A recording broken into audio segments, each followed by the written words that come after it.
السلام علیکم جی، ویلکم ٹو اندر پوڈ کاسٹ، اندر episode of infinity podcast. امید ہے آپ سب خیریت سے ہوں گے، آپ کے گھر پہ بھی سب ٹھیک ہوگا۔ اور لاسٹ پوڈ کاسٹ ہم کر رہے تھے، ہم لوگوں کے کمنٹ سیکشن کو ایڈریس کر رہے تھے، جو آپ لوگوں کے کمنٹس آئے تھے ان پہ بات چیت کر رہے تھے، ان کو ایڈریس کر رہے تھے، ان کے جوابات دے رہے تھے۔ اور آج کی جو ایپیسوڈ ہے وہ اسی کی کنٹینیوٹی ہے، اور افتخار صاحب موجود ہیں ہمارے پاس دوبارہ سے، ہمارے روایتی گیسٹ۔ جس طرح ایک روایتی حریف ہوتا ہے، یہ ہمارے روایتی گیسٹ ہیں۔ اور افتخار صاحب کیسے ہیں آپ؟ الحمدللہ، اللہ تعالیٰ کا فضل و کرم، دعائیں آپ کے سب سننے والوں کو میرا بہت نہایت مؤدبانہ سلام۔ آج جگہ چینج دیکھ کے آپ کو کیسا فیل بہت ہو رہا اچھا لگ رہا ہے، یہ یہ بہت مزے کی جگہ بنائی یار آپ۔ یہ ہم نے بنائی نہیں ہے، یہ ہم نے اسٹوڈیو ادھار لیا ہے۔ اچھا یہ اتار لیا۔ یہ ہم نے کسی کی جگہ پہ قبضہ کیا ہے۔ اچھا قبضہ، تو چلیں یہ جو قبضے والی بات ہے، پاکستان میں تو یہ کلچر بہت فیمس ہے، قبضہ کلچر، تو بری بات یہ بھی نہیں ہے، یہ بھی اچھی بات ہے۔ ہاں بالکل ٹھیک ہے، ہاں بالکل ٹھیک ہے۔ تو بیسیکلی لاسٹ ٹائم ہم حضرت ابو طالب کا جو کوسچن تھا وہ ایڈریس کر رہے تھے، اور آج میں اسی کی کنٹینیوٹی کے ساتھ چاہتا ہوں کہ ہم ایپیسوڈ کو شروع کریں۔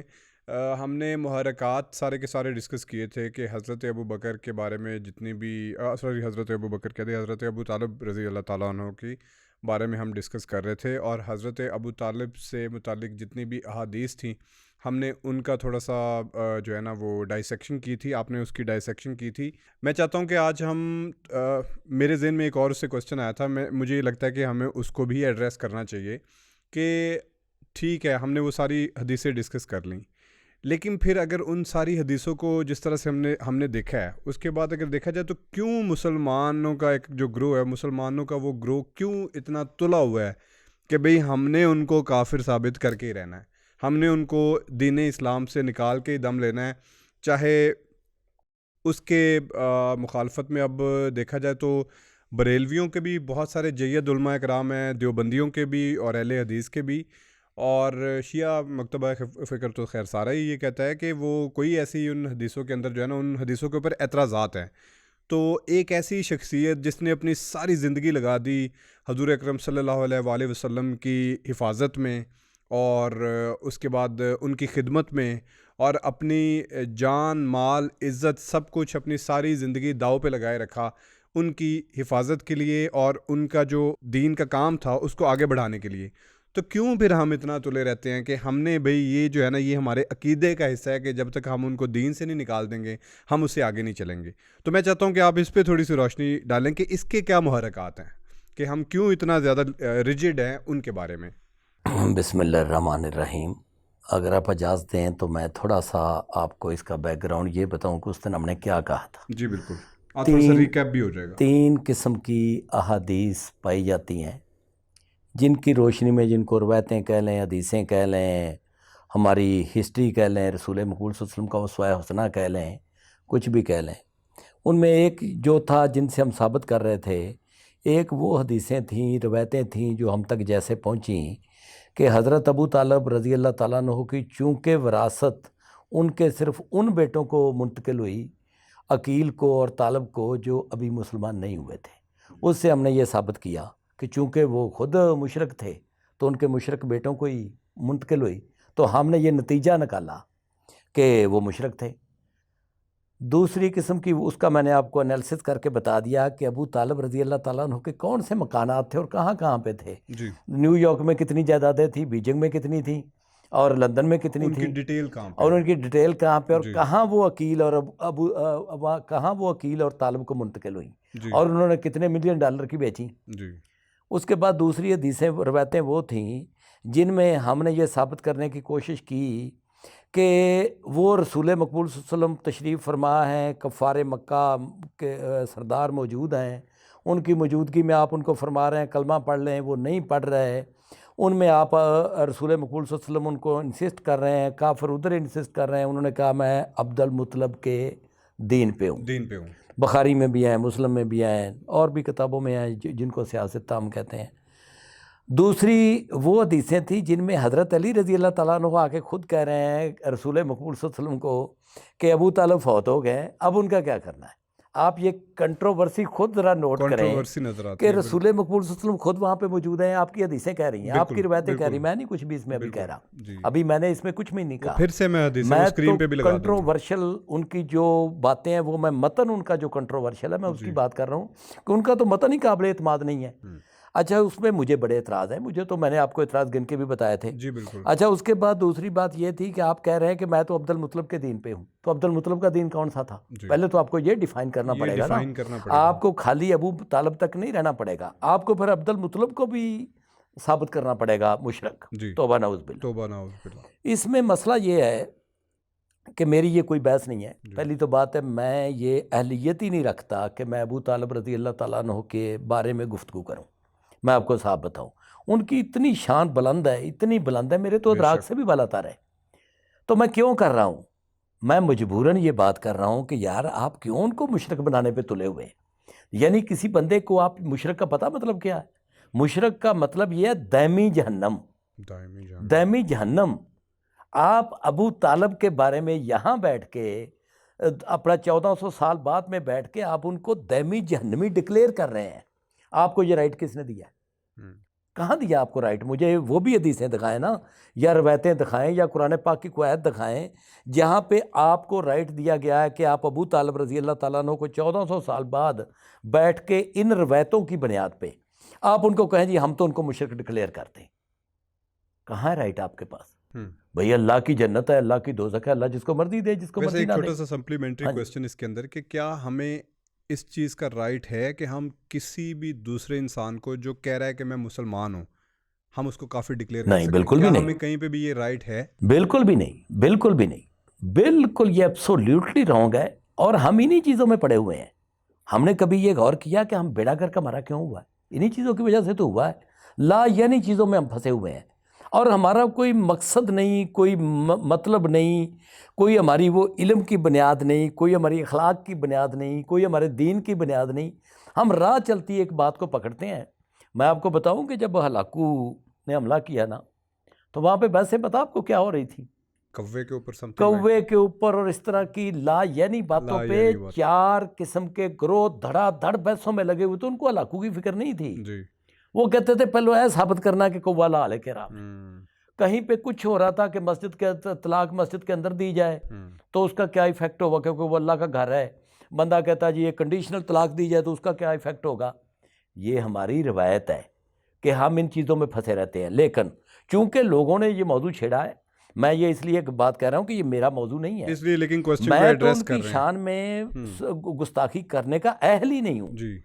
اچھا اس کے بعد آ جائیں کہ تینوں قسم کی جو حدیثیں ہیں یا روایتیں ہیں, ان کا میں نے انالیسز آپ کو کر کے بتایا تھا. اور میرا چیلنج ہے آپ کی یہ جو 1.5 ارب گوبھی کے پھول ہیں ان کے تمام علماء کرام کو جو ابو طالب رضی اللہ تعالیٰ عنہ کو مشرک ڈکلیئر کرتے ہیں, میرا ان کو چیلنج ہے کہ لائیو ٹی وی پہ بیٹھ جائیں, یہ حدیثیں لے لیں, 2 غیر مسلم جو عربی کو سمجھتے ہیں ان کو بلا لیں, غیر مسلم جن کا کوئی تعلق نہ ہو, جن کو پہلے پتہ بھی نہ ہو ابو طالب کون ہے.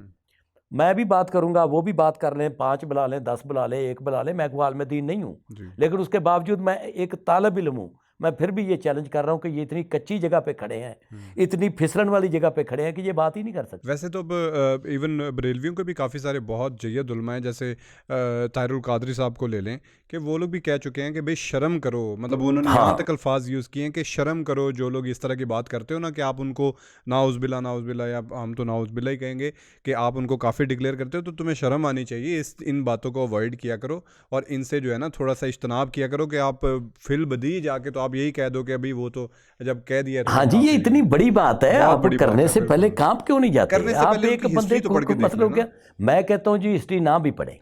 آپ خانوادہ رسول کے بارے میں جب بات کرتے ہیں تو کیا آپ کو اس طرح کرنی چاہیے کہ ابو طالب مشرک ہے؟ اچھا اس کے بعد آج ان کی خدمات کو ابھی آپ ایک سائڈ پہ رکھیں. طاہر القادری صاحب کے بارے میں آپ نے بات کی, انہوں نے کتاب لکھی ایمان ابی طالب کے اوپر, وہ کوئی پڑھ لے. اچھا سیپریٹ کتاب اس کے اوپر لکھی ہے, وہ بھی لوگ پڑھ لیں. ان سے اختلاف بھی لوگوں کو ہو سکتا ہے, لیکن جب آپ مشرک ڈکلیئر کرتے ہیں آپ خاموشی اختیار کر لیں. بالکل, آپ کو کوئی مسئلہ ہے نا بھائی, تو آپ خاموشی اختیار کر لینا. آپ کو یہ کہاں پہ اللہ نے حکم دیا ہے کہ آپ نے یہ ثابت کرنا ہے کہ ابو طالب مشرک تھے کہ کیا تھے؟ اچھا واپس آتے کیوں, مطلب کیا وجہ بنی؟ ہاں جی, میں بتاتا ہوں وجہ آپ کی. آپ ذرا ایسے کریں کہ آپ ینگ ہیں, آپ کو یہ کام کرنا چاہیے. جی آپ پنجاب لائبریری میں جائیں, وہاں پہ جا کے 64 کا جو الیکشن ہو رہا تھا پاکستان میں, وہ ہو رہا تھا محترمہ فاطمہ جناح کے اور ایوب خان کے درمیان. وہاں پہ میں جا کے آپ کو آپ کے جو جید لوگ ہیں نا, جو بڑے بڑے جن کے اوپر بہت بڑے بڑے لوگ ہیں آپ کی ہسٹری کے, مثلا ذوالفقار علی بھٹو صاحب, جی ان کے بارے میں جا کے سٹیٹمنٹ پڑھیں کہ وہ فاطمہ جناح کو غدار ڈکلیئر کر رہے ہیں. جی بالکل. وہ فاطمہ جناح چیف کو پولنگ ایجنٹ تھے میرے خیال میں ایوب خان ایوب کے. خان چیف پولنگ کے ایجنٹ واز ایوب خان ذوالفقار کے علی بھٹو ہاں ان کے اوپر when he was contesting against Fatima ہاں جناح. جی ہاں جی, آپ ان کی ذرا سٹیٹمنٹ پڑھیں جا کے کیوں کر رہے تھے. جی اس لیے کر رہے تھے کہ آپ کو ان کے مقابلے میں مشکلات پیش آ رہی تھیں. ایوب خان کو محترمہ فاطمہ جناح کے مقابلے میں مشکلات آ رہی تھی. جب مشکلات آ رہی تھی تو مشکلات کا حل کیا ہے؟ گالی گلوچ. جب آپ کی بات دلیل سے نہیں بنتی, آپ دلیل سے بات کرتے ہیں, تو جب آپ کی دلیل کامیاب نہیں ہو رہی ہوتی تو آپ کو غصہ آتا ہے. جب آپ کو غصہ آتا ہے تو آپ کا دماغ معاف ہو جاتا ہے. جب آپ کا دماغ معاف ہو جاتا ہے تو آپ گالی گلوچ پہ اتر آتے ہیں, ورنہ آپ کو گالیاں دینے کی ضرورت نہیں آتی, پیش نہیں آتی. ایوب خان چونکہ ہار رہا تھا اس میں, محترمہ فاطمہ جناح جیت رہی تھیں, تو پھر آپ کو ان کو غدار ڈکلیئر کرنا پڑا, بانی پاکستان کی بہن کو, جس کو آپ مادر ملت کہتے ہیں. اب یہ مثال میں نے آپ کو دی. اس کے بعد آپ آ رہے تھے مجیب الرحمان شیخ سے بہت بری طرح, تو کیا کرنا پڑا آپ کو؟ بھٹو اور یحییٰ صاحب کو مل کے یہ 5-6 جرنیل اور 5-6 یہ جو آپ کے فخر ایشیا تھے, ان کو کیا کرنا پڑا؟ ان کو غدار ڈکلیئر کرنا پڑا.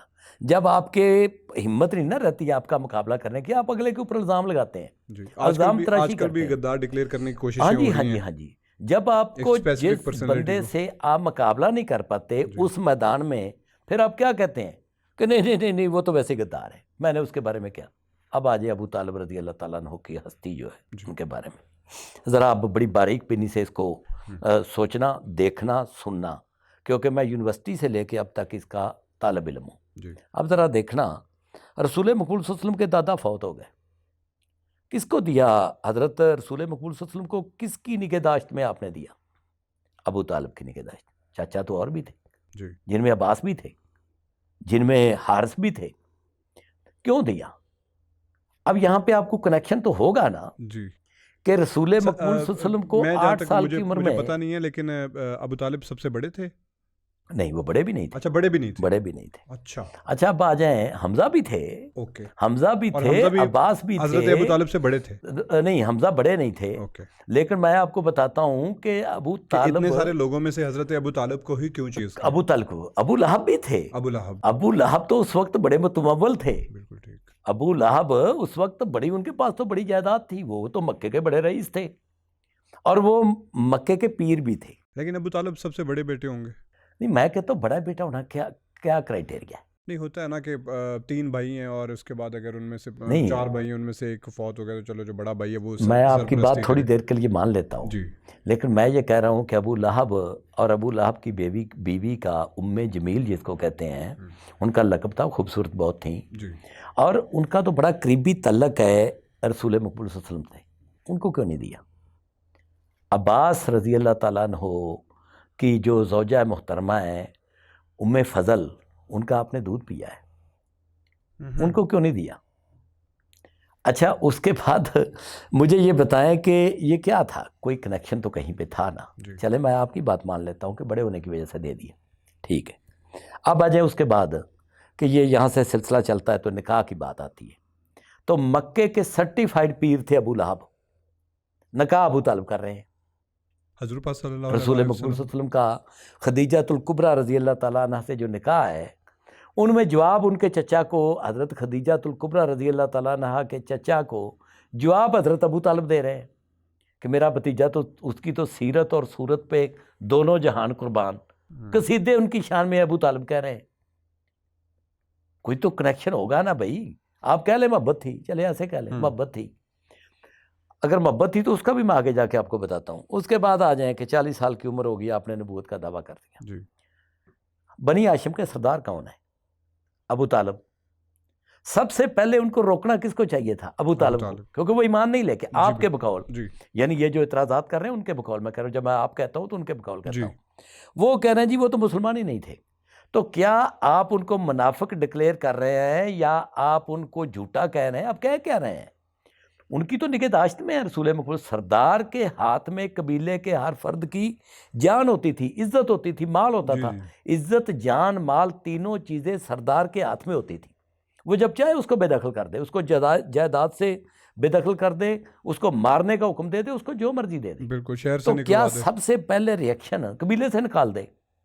ابو طالب رضی اللہ تعالیٰ عنہ کی طرف سے کوئی ایسا کوئی ریئیکشن آپ نے کہیں دیکھا ہے؟ Not that we know. کسی کتاب میں، بالکل. دنیا کی کسی کتاب میں آپ یہ دکھا دیں. یہ مشرکوں والی روایتوں کو ابھی تھوڑی دیر کے لیے ایک سائڈ پہ رکھ دیں. بالکل. اس کے علاوہ مجھے جو ان کے کٹڑ مخالف ہیں وہ بھی کہتے ہیں ابو طالب ان کے آگے کھڑے تھے. جی. اچھا، اس کے بعد آ جائیں یہ میرے حق میں جو میں باتیں کرنے جا رہا ہوں. اس کے بعد حضرت علی پہلے دن مسلمان ہو گئے. 8-10 سال عمر ان کی سارے لوگ کہہ رہے ہیں، طبقات ابن سعد سے لے کے ساری روایتوں تک. جی 12 سال بچوں میں سب سے پہلے مسلمان ہونے والے وہ بچے تو اس لیے کہتے ہیں نا، وہ پھر ایک اور بحث ہے کہ کیوں بچہ ان کو کہتے ہیں، کیونکہ اس کی بھی ایک وجہ ہے. میں یہ کہہ رہا ہم ہوں کہ بھرے ہوئے ہیں اس کے حسد کے، بغض کے. اچھا، اس میں بھی کوئی اس طرح کی چیز ہے؟ ہاں، اس میں بھی ایک چیز ہے. میں تو اس لیے کہتا کہ وہ کہتے ہیں نا کہ بچوں میں سب سے پہلے اسلام لانے والے حضرت علی تھے، اس کے بعد تو وہ پھر کیٹیگریز میں ان کو کرنا تھا نا، کسی اور کو لانا تھا وہاں پہ. تو وہ اپنا اچھا چلیں. میرا اس میں یہ سوال ہے کہ 8-10 سال کا بچہ اپنی باپ کی مرضی کے بغیر، اور باپ وہ جو قبیلے کا سردار ہے، اس کی مرضی کے بغیر کوئی کام کر لیتا ہے؟ ذرا مجھے کوئی ایک بچہ ابھی بھی اس اتنی ماڈرن دنیا میں مجھے ایسا بتا دیں جس کا باپ جو ہے وہ قبیلے کا سردار بھی ہو، اور وہ باپ بھی اتنا عظیم الشان باپ ہو، اور وہ بیٹا جو ہے وہ 8-10 سال کی عمر میں اس سے بغیر پوچھے بھاگے، دوڑ لگائے اور آ کے کہے کہ میں رسول مقبول صلی اللہ علیہ وسلم پر ایمان لاتا ہوں. یہ ایمان ابو طالب ہی تھا. حضرت علی کیسے، مطلب آپ تصور میں بھی کر سکتے ہیں. چلیں، اس کے بعد ایک کتاب لکھی ہے اپنا جو رحیق المختوم، اس پہ فرسٹ پرائز دیا سعودی گورنمنٹ نے. وہ ایک اپنا جو بہت بڑا خانوادہ ہے نا اہل حدیث مکتبہ فکر کا، ان کے ایک بہت جید عالم دین نے کتاب لکھی. اس میں آپ پڑھیں، وہ کہتے ہیں کہ حضرت ابو طالب رضی اللہ تعالیٰ عنہ آتے ہیں، حضرت علی، حضرت خدیجہ اور رسول مقبول صلی اللہ علیہ وسلم نماز پڑھ رہے ہیں. اس کا میں صفحہ نکال کے آپ کو دے دوں گا. نماز پڑھ رہے ہیں تو حضرت ابو طالب آ کے خوش ہوتے ہیں اور وہ کہتے ہیں یہ جاری رکھو، نماز کو جاری رکھو. کیا کر رہے ہیں آپ؟ یعنی کتنا کو ثبوت میں تمہیں دوں کہ کس طرح کی باتیں تم کر رہے ہو. چلیں اس سے آگے چلے جائیں. ٹھیک ہے. اس کے بعد آ جاتا ہے شب ابی طالب کا واقعہ آ جاتا ہے. دنیا میں مجھے ایک باپ دکھا دیں جو اپنے بیٹے کو بھتیجے کے اوپر قربان کر دے. ایک باپ، مجھے پوری دنیا میں ایک باپ چاہیے جو اپنے بیٹے کو بھتیجے کے اوپر قربان کر دے. بیٹے کے اوپر تو وہ بھتیجے کو قربان کر دے گا، لیکن مجھے ایک باپ ایسا بتا دیں کہ جو بھتیجے کے اوپر بیٹے کو قربان کر دے. کوئی دکھا دیں، لے آئیں. حضرت ابو طالب کیا کر رہے ہیں؟ رات کو رسول مقبول صلی اللہ علیہ وسلم ایک جگہ پہ سوتے ہیں، وہ ان کو اٹھاتے ہیں، وہ خود جاگ رہے ہیں. تجارت انہوں نے چھوڑ دی ہے، دنیا کا ہر کام چھوڑ دیا ہے بھتیجے کے ساتھ. وہ بھی نبی اکرم صلی اللہ علیہ وسلم یہ کیسا مشرک ہے جو دین کو کھڑا کرنے میں پوری زندگی کھپا دی جس نے. ذرا ایک اور بھی مشرک ایسا ڈھونڈ کے لاؤ نا، مکے سے لے آؤ، مدینے سے لے آؤ، کوئی دنیا میں لے آؤ کہ ایک ایسا مشرک ہمیں چاہیے جو حضرت ابراہیم علیہ السلام کا تو باپ نہیں مان رہا. چچا چوچا تو دور کی بات ہے، ان کا تو باپ نہیں مان رہا ان کی بات. آپ پڑھ لیں نا، باپ نہیں نا مان رہا. جی. اچھا، تو ادھر آپ چچا کو ایک کھڑا کر دیتے ہیں اور وہ پوری دنیا کی مصیبتیں اپنے سر پہ لے کے بیٹھا ہوا ہے، اور آپ کہتے ہیں نہیں یہ تھا مشرک، لیکن ان جی ایک شوق آیا سی ایڈونچرزم کر رہا ہے. ان میں جو خصوصیات تھی نا عرب کے بدوؤں میں، پہلے آپ پڑھیں، وہ جھوٹ نہیں بولتے تھے، وہ مصیبت میں بھی جھوٹ نہیں بولتے تھے، وہ بڑے مہمان نواز تھے. آپ یہ تو پڑھتے ہیں نا، دور جاہلیت ہے، امانت دار تھے، بہت ساری امانت دار تھے، دشمن بھی ٹرسٹ کرتا تھا ان کے اوپر، ان کے ورڈ پہ. اور وہ مکے کا سردار جو اس وقت کا، میں نے اس دن بھی لفظ بولا تھا، آپ نے اس پہ غور نہیں کیا، اس وقت کا دنیا کا سب سے بڑا سردار. اس پہ آپ کو کوسچن کرنا چاہیے تھا کہ یہ کہ آپ کہہ رہے ہیں روم کی سلطنت ہے، فارس کی سلطنت ہے، اور آپ کہہ رہے ہیں دنیا کا سب سے بڑا سردار. دنیا کا سب سے بڑا سردار اس لیے کہ خانہ کعبہ کی نگہداشت کس کے ذمہ ہے؟ بنی ہاشم کے ذمہ. بنی ہاشم کا سردار کون ہے؟ ابو طالب. تو وہ اس وقت دنیا کا سب سے بڑا سردار تھا. کیونکہ اس وقت بھی لوگ خانہ کعبے کی عبادت اسی طرح کرتے تھے. بالکل ٹھیک. خانہ کعبے میں لوگ آتے تھے, حج بھی کرتے تھے. انہی روایتوں میں وہ روایت بھی موجود ہے جب رسول مقبول صلی اللہ علیہ وسلم نے بھی حج کیا ہے. اپنی نبوت کے اظہار سے پہلے بھی آپ نے حج کیا ہے, حج بھی ہو رہا تھا. اچھا وہ اسماعیل علیہ السلام کی اولاد تھے, ہم ان کو کافر کافر کافر کافر, ہمیں عادت پڑ گئی ہے کہ ہر بات میں کافر لوگوں کو کہنے کی, ہمیں یہ کافر جہاد کفر, یہ پتہ ہماری زبانوں پہ کون لے کے آیا؟ پہلے یہ نقطہ نوٹ کر لو. یہ جب سلطان صلاح الدین ایوبی نے, یہ آپ کو کوئی نہیں بتائے گا یہ گوبھی کے پھولوں کو, سلطان صلاح الدین ایوبی نے جب چھین لی نا ان سے بیت المقدس, تو عیسائی اکٹھے ہوئے. انہوں نے کہا یار یہ نہیں ہو رہا, ہم سے ہمارا خانہ کعبہ واپس ہمیں نہیں مل رہا, اب ہمیں کرنا کیا ہے؟ انہوں نے کہا پہلے ان کو پڑھو کہ یہ کرتے کیا ہے, یہ ان کے بیس کیا ہے. جیسے سر سید احمد نے کہا نا کہ انگریزی پڑھ کے پہلے یہ تو دیکھو ان کی پاور کیا ہے, ان کے پاس طاقت کہاں سے ہے. انہوں نے ہمیں پڑھا, پھر انہوں نے آپ کی ڈکشنری میں 3-4 لفظ روایتیں گھڑ کے ڈالیں, آپ کی قرآن پاک کی آیتوں کا آؤٹ آف کنٹیکسٹ ترجمہ کیا, اور آپ کے ہاتھ میں جہاد کا اور کفر کا چھنکنا دیا. اس چھنکنے کو آپ ابھی تک چھنکاتے جا رہے ہیں, اور اسی جہاد نے اور اسی کفر کے فتووں نے, یہ فتویٰ بازی, کفر کے فتوے اور یہ جہاد کے فتوے, یہ سارے کے سارے آپ کے جو ہے نا یہ وہاں سے آئیں. جو لندن میں مشینیں لگی ہوئی تھی, پرنٹنگ پریس لگے ہوئے تھے, جو چھاپ چھاپ کے آپ کی حدیث کی کتابیں چھاپتے تھے, اور اس کے بعد اس جہاد کے فلسفے نے آؤٹ آف کنٹیکسٹ جو جا کے قرآن پاک کی آیتوں کا ترجمہ کیا گیا, انہوں نے برباد کر کے رکھ دیا ہے مسلمان قوم کو. یہ مسلمان قوم کو برباد کر کے یہ سادہ لو مولوی ہیں بیچاروں کو جہاد جہاد جہاد جہاد, آپ کے پلے ہی کچھ نہیں چھوڑا اس لفظ نے. آپ کی ہسٹری کا سب سے زیادہ بولا جانے والا لفظ ہے. ہر وقت کوئی بھی بات ہوتی گھر میں, میاں بیوی لڑ پڑتے ہیں, مولوی مسجد میں آتا کہتا مینوں لگتا ہے ساڑھے تے جہاد فرض ہو گیا. لوگ پوچھتے ہیں کیوں ہو, کہتا میری بیوی لڑ پئی. یار یہ اس طرح کی قومیں ہوتی ہیں, اس طرح کی باتیں ہوتی ہیں. یہ خیر میں وہ کفر پہ جا رہا تھا. ویسے میں آپ کی اس بات سے ڈس ایگری کرتا ہوں, کیونکہ دیکھیں وہ اس وقت بھی جو جہاد کی آپ بات کر رہے ہیں نا, ابھی جو بات ہو رہی تھی نا کہ آپ جیسے کہہ رہے ہیں کہ جہاد اور کفر یہ الفاظ انہوں نے گھڑ کے ہماری ڈکشنری کے اندر, آؤٹ آف کنٹیکسٹ گھڑ کے نہیں, میں نے کہا out of context. Okay, out of context. ہاں جی, وہ تھے ہمارے پاس. اوکے, ان کی چیزیں جو ہے نا وہ چینج کر دی گئیں. ہاں, کیونکہ بیسیکلی وہ لوگ بھی جہاد اور کفر اس طرح کے نعرے لگا کر ہی یہاں پہ آئے تھے. جب انہوں نے فتوحات شروع کی تھی, جب کروسیڈ وار شروع ہوئی تھی نا, تو وہ لوگ بھی یہی نعرے لگا کر آئے تھے. انہوں نے بھی اپنی عوام کو اسی طرح سے اکٹھا کیا تھا. تو یہ کوئی نیا کانسیپٹ نہیں تھا, یہ پرانا کانسیپٹ تھا. لیکن انہوں نے کیا کہ اس کے بعد پھر رینیسانس کے پیریڈ کے پاس آ کے انہوں نے اس نعرے کو چھوڑ دیا. انہوں نے کہا کہ پہلے سائنسی طور پہ ترقی کرو, اکنامکلی ترقی کرو, جب ترقی کر لو گے تو اس کے بعد پھر جہاد ہم آٹومیٹکلی کر لیں گے, ہمارے لیے لفظ یوز نہیں کرنا پڑے گا, ہم خود ہی چھتر پولا کر لیں گے. ہم نے کیا کیا کہ ہم نے اس لفظ کو نہیں چھوڑا, اور ہم نے سائنس کو, ٹیکنالوجی کو چھوڑ دیا, اور ہم بس اس لفظ کو پکڑ کے بیٹھ رہے. فرق یہ رہا ہے میرے. اسی جہاد کے نعرے پہ وہ آئے, جی, برباد ہو گئے نا. جی, انہوں نے دیکھ لیا, پہلے تو جیت بھی گئے تھے نا.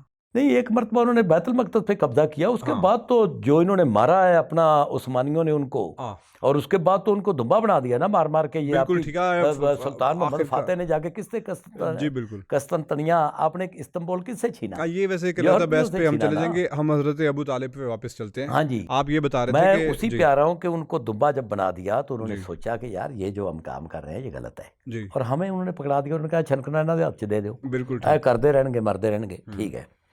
ابو طالب رضی اللہ تعالیٰ شاب ابی طالب پہ ہم آ گئے. جی, شاب ابی طالب پہ. ابو لہب نہیں گیا, آپ کیوں گئے؟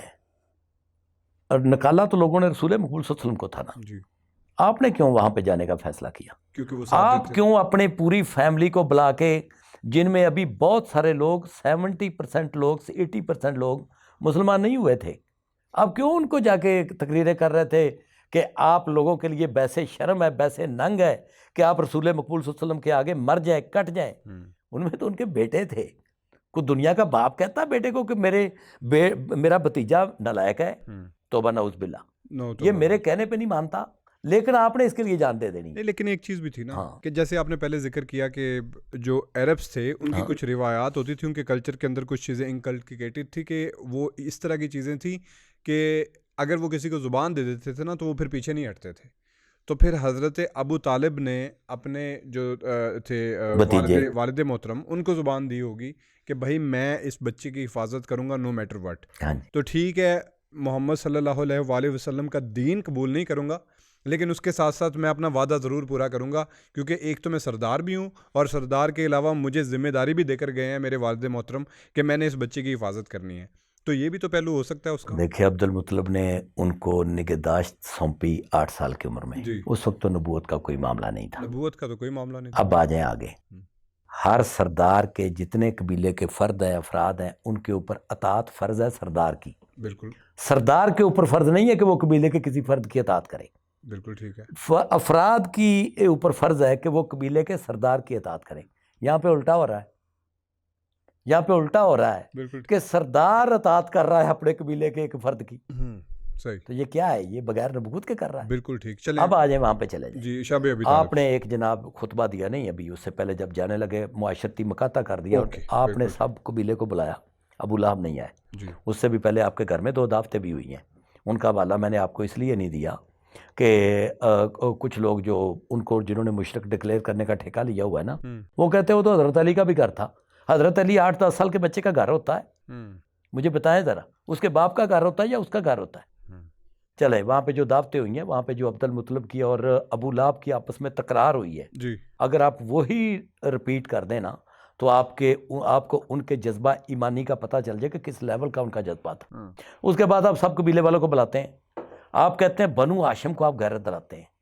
آپ کہتے ہیں کہ دیکھو آپ کے ایک فرد کی طرف یہ لپک رہے ہیں، یہ اس کو مارنے کے در پہ ہیں، یہ آپ کے خاندان کی عزت کے اوپر حملہ کر رہے ہیں. جی.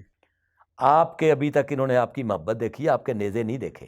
یہ کس طرح وہ ایک سردار جوش دلا رہا ہے اپنی قوم کو جو ابھی بھی مسلمان بھی نہیں ہوا. یعنی کیا باتیں ہم کرتے ہیں. چلے اس کے بعد چلے گئے. 3 سال جب کسی نے پوچھا، ابو جہل نے پوچھا غالباً، طبقات ابن سعد میں ہے کہ آپ تجارت، آپ نے کہا میں کیا تجارت کروں، میں اپنے بھتیجے کی مجھے فکر ہے اس کی خیریت کے بارے میں. یہ بھی طنزیہ ابو طالب کو، ابو جہل کو کہہ رہے ہیں کہ کیونکہ ان کی طرف سے ہی خطرہ تھا. خیر اس کے بعد آپ چلے جاتے ہیں. وہاں پہ آپ جا کے جس طرح کی زندگی گزارتے ہیں، جی. ایک بوڑھے سردار کے لیے یہ روا تھا. آپ پہلی رات کو آپ سوتے نہیں ہیں، آپ پہلی رات کو رسول مقبول صلی اللہ علیہ وسلم کو ایک جگہ پہ سلاتے ہیں. اوکے. وہاں سے اٹھاتے ہیں، وہاں پہ اپنے بیٹے کو سلاتے ہیں. یہ جو علی کا آخری رات میں رسول مقبول صلی اللہ علیہ وسلم نے کہہ دیا نا کہ علی میں مکہ چھوڑنے لگا ہوں، آپ میرے بستر پہ آ جائیں، یہ ایسے ہی تھوڑا کہہ دیا. اس کی ایک بیک گراؤنڈ ہے، ہر چیز کا ایک پس منظر ہے. کہ ایک دن علی رضی اللہ تعالیٰ عنہ کو آپ نے بلایا، آپ نے کہا علی یہاں پہ آپ سو جائیں، اور انہوں نے کہا بسم اللہ. ابو طالب رضی اللہ تعالیٰ عنہ نے کہا کہ بیٹا، آپ نے 4 بیٹے تھے ان کے، آپ نے کہا کہ آپ نے ایک بیٹا یہاں پہ سوئے گا، یہ اٹھ جائیں گے یہاں سے. اگر خدا نخواستہ کوئی حملہ ہوگا تو میرے بیٹے کے اوپر ہوگا. آپ ذرا اس کی مجھے دنیا کی تاریخ میں نہ کوئی ایک آدھی مثال دے دینا. اب اس کے بعد آگے چلے جائیں. عام الحزن، آپ اللہ کو پیارے ہو گئے. اس میں رسول مقبول صلی اللہ علیہ وسلم نے کیا کبھی یہ بھی کہا کہ یہ تو میں نے اکیلی خدیجہ کے لیے کہا تھا، مجھے چاچا کا تو کوئی کام نہیں؟ بالکل بھی نہیں. عام الحزن تو اسی چیز کا. تو کیا ایک مشرک کے مرنے پہ آپ کو بڑا دکھ ہو رہا تھا؟ مشرک کے مرنے پہ عام الحزن ہی ڈکلیئر ہاں کر جی. دیا. آپ کو اس کے بعد آ جائیں. یہ جو آپ کی روایتوں کا میں نے پوسٹ مارٹم کیا ہے نا، آپ کے میں علماء کرام کو دعوت فکر دیتا ہوں کہ براہ کرم ان کے اوپر نظر ثانی کریں اور اس طرح کی باتیں نہ کیا کریں. اب آ جائیں کہ یہ پھر کیا کیوں. پہلے تو میں ان کو یہ درخواست کر لوں کہ ان کے اوپر نظر ثانی کریں براہ مہربانی. یہ حدیثیں تو آپس میں کنٹروورشل مواد ہے ان کے اندر، بالکل ٹھیک. ان کو آپ رکھ لیں سب کو. تھوڑا سا آگے آ جائیں. ہاں جی. کہ کیوں پھر ہمارا کوسچن ابھی تک وہی پہ ہے. میں بتاتا ہوں. اب 13 سال کون آگے کھڑا ہے؟ رسول مقبول صلی اللہ علیہ وسلم کے 10 سال آگے کھڑے ابو طالب. جی. اس کے بعد آگے علی کی باری. بالکل. خان وعدہ ابو طالب. جی. چلے اس کے بعد آپ چلے گئے، آپ در بدر بھی پھرے. ابو لہب نے آپ کو نکال دیا. جی. جو معاملات ہوئے مکے کے سردار ڈکلیئر انہوں نے کیوں نہیں کیا تھا؟ میں نے آپ کو بتا دیا تھا کہ اگر وہ ڈکلیئر کر دیتے تو بڑی مشکلات آتی. خیر وہ حکمت تھی، جس طرح اللہ تعالیٰ نے رسول مقبول صلی اللہ علیہ وسلم کو نبوت عطا کی، آخری رسول بنا کے بھیجا، اسی طرح ابو طالب رضی اللہ تعالیٰ عنہ کو حکمت عطا کی. اور وہ چچے بتیجے کا ایک انیکسس تھا، ان کا ایک جوڑ تھا، جس طریقے سے وہ اسلام کو لے کے آگے چلے. بالکل. اب آگے آجے بدر آ گیا. چلے گئے بدر میں، ادھر سے فوجیں آ گئی ادھر سے آ گئی. اب ذرا مجھے یہ بتائیں کہ میدان میں کون نکلا؟ رجز پڑھتے ہوئے جو وہ عربوں کا ایک اصول تھا کہ پہلے 1 بائی 1 مقابلہ ہوتا تھا. عتبہ، شیبہ، ولید بن عتبہ، ایک ہی خاندان کے تینوں فرد. بنو امیہ خاندان کی، ایک ہی خاندان کے تینوں فرد، اچھا وہ تینوں بنو مکہ امیہ سے کے belong- سرداروں میں سے جو جنگ لڑنے کے لیے نکلے 1 بائی 1، جس میں پتہ یا میں نے مرنا یا اگلے نے مرنا، تینوں بنو امیہ سے، تینوں بنو امیہ سے نکلے۔ اچھا ابو لہب کی بیوی کون تھی؟ ابو سفیان کی بہن، ابو سفیان کی بہن۔ اچھا نکلے وہ تینوں، مجھے اس پہ اعتراض نہیں ہے کہ کیوں نکلے، لیکن میرا یہ ایک دعوت فکر دینے کا تو میرا حق ہے نا کہ ایک ہی خاندان سے کیوں نکلے؟ قریش کے تو 12 قبیلے تھے، باقی قبیلوں سے لوگ کیوں نہیں نکلے؟ وہ تو 1000 کا لشکر تھا۔ تو اس سے آپ کو بنی ہاشم اور بنو امیہ کی دشمنی منظر عام پہ نظر آ رہی ہے۔ لیڈنگ رول میں کون ہے؟ بنو امیہ اور بنو ہاشم آپس میں ٹکرا رہے ہیں۔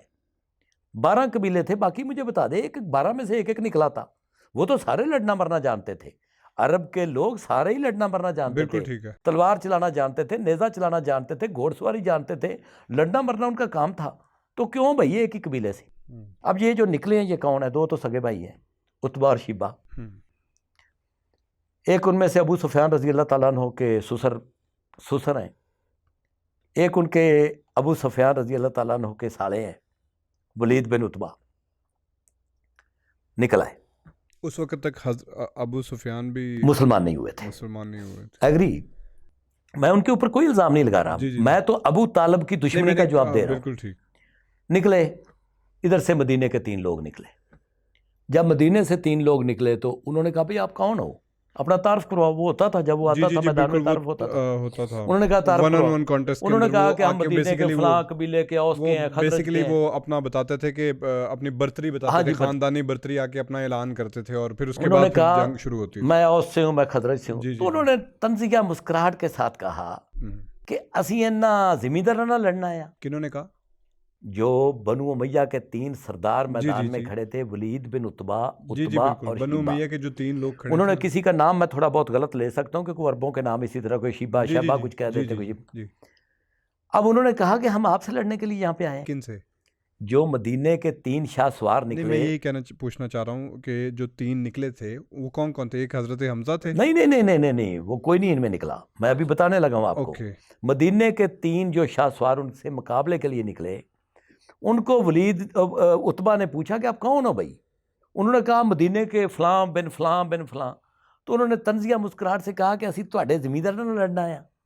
وہ انصار تھے۔ انصار تھے، اچھا نکلے تو ان کو آگے سے انہوں نے کہا کہ طنزیہ کہ ہم یہ زمینداروں سے لڑنے کے لیے آئے۔ بالکل ٹھیک بھائی، ہم قریش سے لڑنے کے لیے، ہم پلہ ہی وہ لوگ آئے، ہم آپ سے لڑنے کے لیے نہیں آئے۔ اب وہاں پہ یہ سارے کے سارے صحابہ موجود تھے۔ ابھی میں ایک چھوٹی سی آپ کی بات کاٹ رہا ہوں، یہ اصل میں اب کچھ لوگ یہ سوچ رہے ہوں گے کہ بات ہم نے کرنی تھی ابو طالب کے اوپر، اور ابو طالب کو لوگ کیوں کافر ڈکلیئر کرنے کے لیے اتنا تل کے رہتے ہیں، لیکن آپ لوگ چلے گئے بدر پہ۔ تو آپ کو یہ بتا دیں کہ یہ ساری چیزیں انٹر کنیکٹڈ ہیں، تو ہم لوگ ان ڈاٹس کو کنیکٹ کر کے آپ کو پوری ایک جو ہے نا وہ پکچر پیش کرنا چاہ رہے ہیں، تو اس لیے بیر ود اس۔ یہی میں بتا رہا ہوں کہ ابو طالب کے خلاف یہ معاملہ کیوں ہوا۔ بالکل ٹھیک۔ نکلے، اب رسول مقبول صلی اللہ علیہ وسلم کے چہرے پہ تفکرات کے آثار نمایاں ہوئے۔ انہوں نے کہا جی ہمیں تو قریش سے بندے چاہیے۔ اب کون نکلا ہے؟ کسی ایک کتاب میں مجھے بتا دیں، میں کسی کی شان میں گستاخی کا مرتکب ہو ہی نہیں سکتا، لیکن سارے جلیل القدر صحابی وہاں پہ موجود ہیں۔ کون نکلے ہیں؟ کیوں نہیں نکل رہے تھے؟ ولید مکے کا سب سے بڑا جنگجو تھا، اس کی عمر تھی 28 سال، وہ پیک پہ تھا اپنی جوانی کے، اور اس کا مشغلہ ہی لڑنا مرنا تھا۔ مثلا وہ روزانہ سیکھتا تھا، جنگجو تھے، دوڑا کے گھوڑا دوڑتے ہوئے گھوڑے کے اوپر وہ چھلانگ لگا کے چڑھتا تھا۔ جرت نہیں پڑ رہی تھی، ہمت نہیں پڑ رہی تھی، اس لیے نہیں کہ اپنی جانوں کے لیے جرت نہیں پڑ رہی تھی، نہیں، اپنی جان کی کسی صحابی کو پرواہ نہیں تھی۔ لیکن مسئلہ یہ تھا کہ اگر ہم ماریں گے تو ان کے اوپر برا اثر پڑے گا۔ یہ نہیں میں آپ کو کہہ رہا کہ وہ اپنی جان کی حفاظت کے لیے نہیں، وہ سارے جانیں دینے کے لیے گئے ہوئے تھے۔ ابو بکر رضی اللہ تعالیٰ عنہ، عمر فاروق رضی اللہ تعالیٰ عنہ، عثمان غنی رضی اللہ تعالیٰ عنہ، بڑے بڑے جید صحابی جتنے یہ اس میں عشرہ مبشرہ میں ہیں، سارے کے سارے، اور بڑے بڑے جنگجو تھے، سعد بن ابی وقاص۔ لیکن مسئلہ وہاں پہ یہ تھا کہ جو تینوں لوگ میدان میں کھڑے تھے وہ مرد میدان تھے، وہ ایسے ہی تھوڑے نکل کے کھڑے تھے، جنگ کو جانتے تھے، وہ جنگجو تھے، وہ حربی نسخے جتنے ہیں ان میں وہ نامور تھے، کیونکہ مکے کی جو حفاظت کی ذمہ داری تھی نا، اس کی قیادت بھی بنو امیہ کے ہاتھ میں تھی۔ اچھا جس طرح بنی ہاشم کے خانہ کعبہ کی تولیت بنی ہاشم کے پاس تھی نا، جی، رسول مقبول صلی اللہ علیہ وسلم کی نبوت سے پہلے بھی کہہ لیں کہ ملٹری ونگ بنو امیہ کے پاس. بنو امیہ کے پاس تھا. اچھا اوکے. اب وہ تو اس میں ماہر تھے، جی. مشاق تھے، وہ بڑے جنگجو تھے.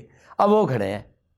پھر رسول مقبول صلی اللہ علیہ وسلم نے کہا کہ حمزہ آپ جاؤ، کیونکہ اب کس کو کہہ رہے ہیں؟ اپنے سگے چچا کو. جی.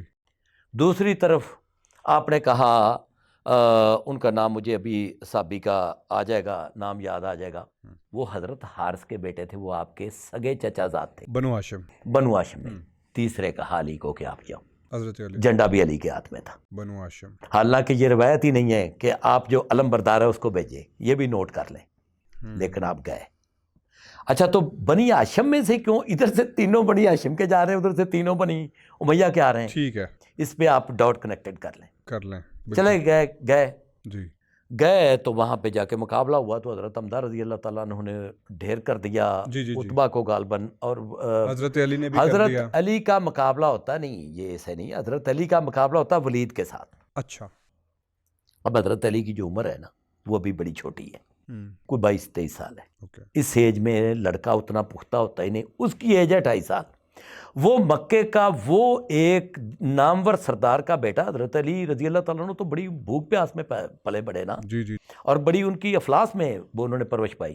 اب وہ کھڑے ہیں میدان میں. جی. حضرت علی رضی اللہ تعالیٰ عنہ کے بارے میں آپ پوری تاریخ کی کتابیں پڑھ رہے ہیں، انہوں نے فن حرب کسی سے نہیں سیکھا. یعنی فن حرب کہتے ہیں لڑائی کو، لڑائی کی جنگی مہارت جی انہوں نے جی جی کسی سے نہیں سیکھی. کیوں؟ لڑنا. حضرت عائشہ صدیقہ امہات المومنین میں سے رسول مقبول صلی اللہ علیہ وسلم کے بارے میں فرماتی ہیں کہ علی ان کے ساتھ اس طرح ہوتے تھے جس طرح اونٹ کے ساتھ، اونٹنی کے ساتھ اس کا اس بچہ. کا بچہ. ان کے پاس ٹائم ہی نہیں تھا. جی. انہوں نے 13 سال جو سیکھنے کے تھے وہ رسول مقبول صلی اللہ علیہ وسلم کے ساتھ گزارے ہیں. مقابلہ ہوتا ہے، دھول اڑتی ہے، ریت ہے وہاں پہ، بڑا دعائیں مانگی جا رہی. جی. اینڈ پہ ولید کو مار دیا حضرت علی رضی اللہ تعالیٰ عنہ نے اسی جنگ میں. اوکے. اور اس کے بعد آپ نے اسی 101 مقابلے میں. اوکے.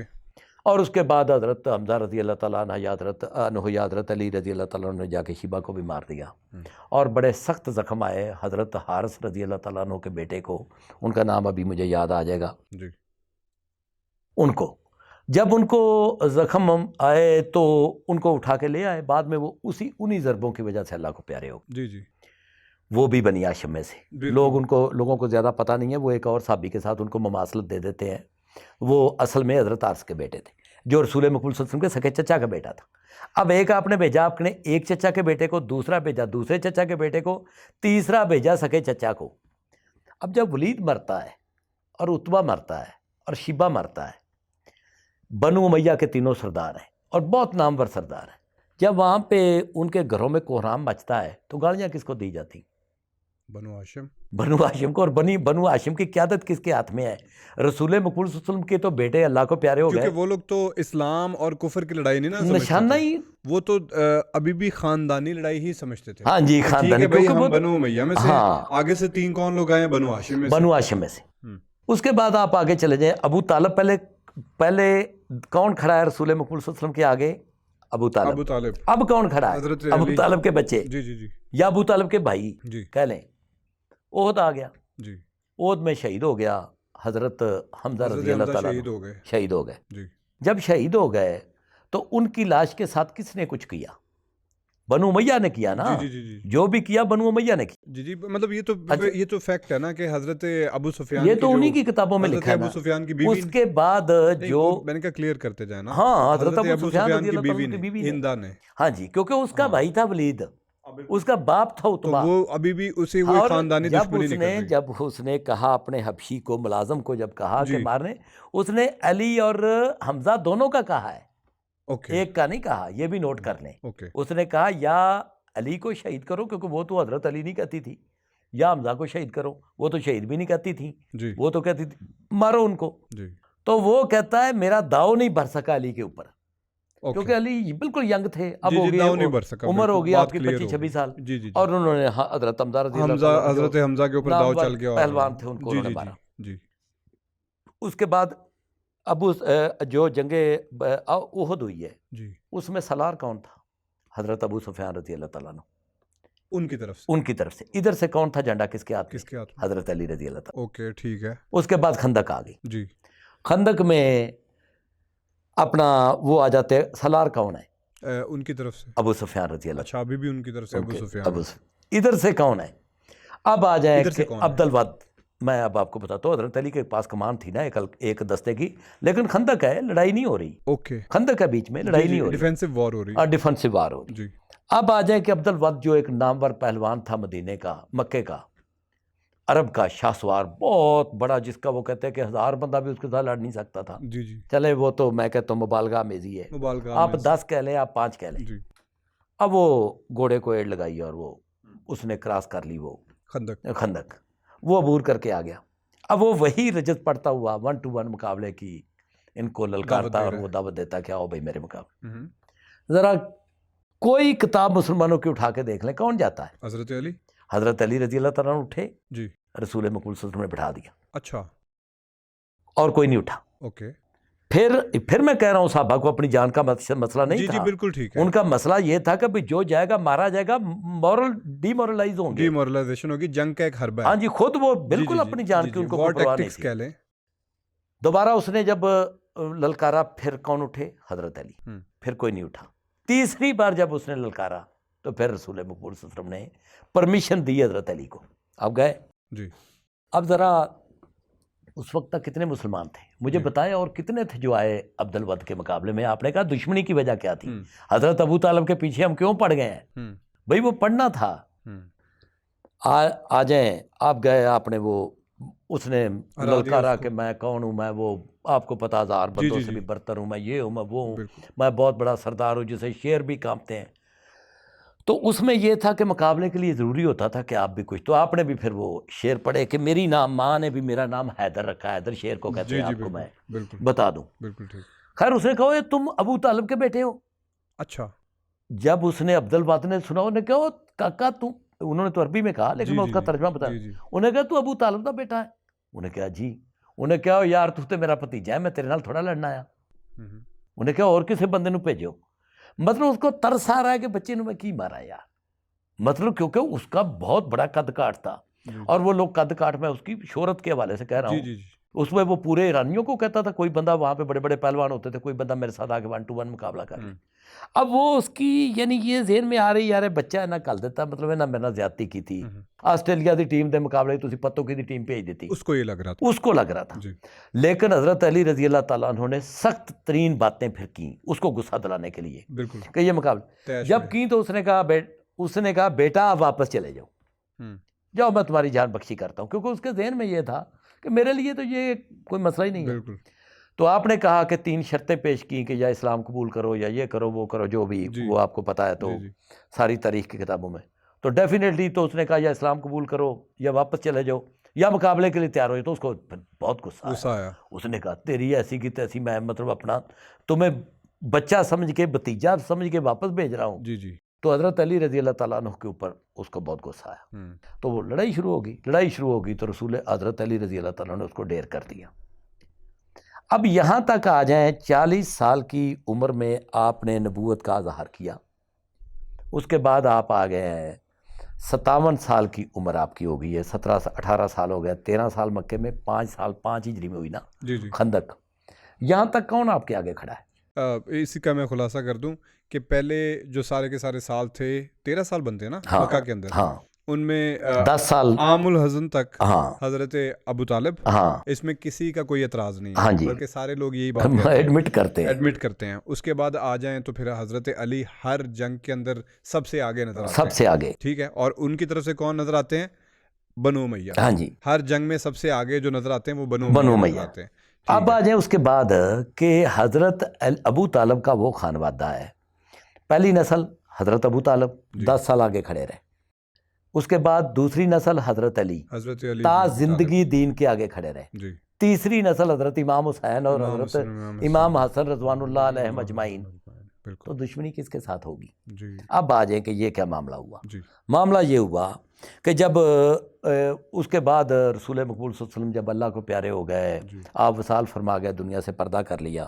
اس کے بعد حضرت ابو بکر صدیق رضی اللہ تعالیٰ عنہ کا دور خلافت آیا، خلافت آیا حضرت اس عمر فاروق رضی اللہ تعالیٰ عنہ کا دور خلافت آیا، جی حضرت عثمان غنی رضی اللہ تعالیٰ عنہ کا دور خلافت آیا، جی اس کے بعد لڑائی شروع ہوگی۔ جی جب لڑائی سوری یہاں پہ میں آپ کو تھوڑا سا روکنا چاہوں گا کہ حضرت ابو بکر، اس کے بعد حضرت عمر رضی اللہ تعالیٰ عنہ، اس کے بعد حضرت عثمان رضی اللہ تعالیٰ عنہ، تو یہ جو 3 خلفائے راشدین کا دور تھا، کیا ان میں کوئی حدیثوں کی کتب لکھی جا رہی تھیں؟ ان میں زبانی جو باتیں کی جاتی ہیں نا، جی کچھ جی نہ کچھ لوگ کچھ لکھ کے تبرکن رکھ لیتے تھے اپنے پاس۔ نہیں میں یہ پوچھنا چاہ رہا ہوں، میرا اسٹریٹ آف کوشچن یہ ہے کہ بخاری نہیں نہیں نہیں یا نہیں نہیں، یہ تو یا 256 مسلم، میں وہ نہیں، یہ آپ کی سیاستہ ساری کی ساری نہیں لکھی یہ جا رہی تھی، سیاستہ میں سے یہ کوئی ساری بھی بات کی کتاب بات تب ہے۔ تک لکھی نہیں جا نہیں رہی نہیں تھی، نہیں، جو بھی احادیث تھی وہ لوگوں کے دل کے اندر ہاں تھی یا لوگوں کے دماغ کے اندر ہاں تھی، جی یا لوگوں نے جو سنی ہوئی تھی یا کسی سے سنی ہوئی تھی، وہ اس طرح سے چلتی رہ رہی تھی۔ بالکل ٹھیک۔ اس کے بارے میں تو میں آپ کو اس وقت جو حدیثوں کی حیثیت تھی وہ بھی میں آپ کو بتا دوں کہ حضرت عبداللہ بن عباس رضی اللہ تعالیٰ عنہ بیٹھے ہوئے تھے، تو ایک بندہ آیا، اس نے کہا میں حدیث بیان کرنا چاہتا ہوں، آپ نے منہ دوسری طرف کر لیا۔ جی اس نے پھر کہا میں حدیث بیان کر رہا ہوں، آپ نے منہ دوسری طرف کر لیا۔ جی اینڈ پہ صحابہ کرام نے کہا کہ یا امیر المومنین، امزاد رسول، جی لوگ وہ آپ کو حدیث کہہ رہے ہیں، تو آپ نے فرمایا کہ میں کون سا وقت آ گیا ہے، ہم ایک حدیث کے لیے سننے کے لیے اپنے اونٹوں کی جو ان کی کمر ہے وہ اپنا کر دیتے تھے، کمزور کر دیتے تھے بھاگ بھاگ کے، جی اب ہم سنتے ہیں تو ہم منہ دوسری طرف کر لیتے کیونکہ لوگوں نے بہت ساری حدیثیں گھڑ لی ہیں۔ یہ کس دور کی بات ہو رہی ہے؟ حضرت عبداللہ بن عباس رضی اللہ تعالیٰ عنہ کو میں بتا رہا ہوں، حضرت علی رضی اللہ تعالیٰ عنہ کے دور میں۔ اوکے، اچھا اب آ جائیں کہ وہ صحابی تھے؟ اس کے بعد صحابی نہیں، وہ تو امزاد رسول تھے، حضرت عباس رضی اللہ تعالیٰ عنہ کے بیٹے، جن کو مفسر قرآن رسول مقبول بہت صلی اللہ علیہ وسلم نے جید صحابی کہا، تھے۔ جنہوں نے بعد میں بہت جید صحابی جی تھے۔ میں کہ کلیئر کرتے جانا کہ یہ کون لوگ ہیں جو یہ باتیں کر رہے تھے؟ ہاں جی ہاں جی،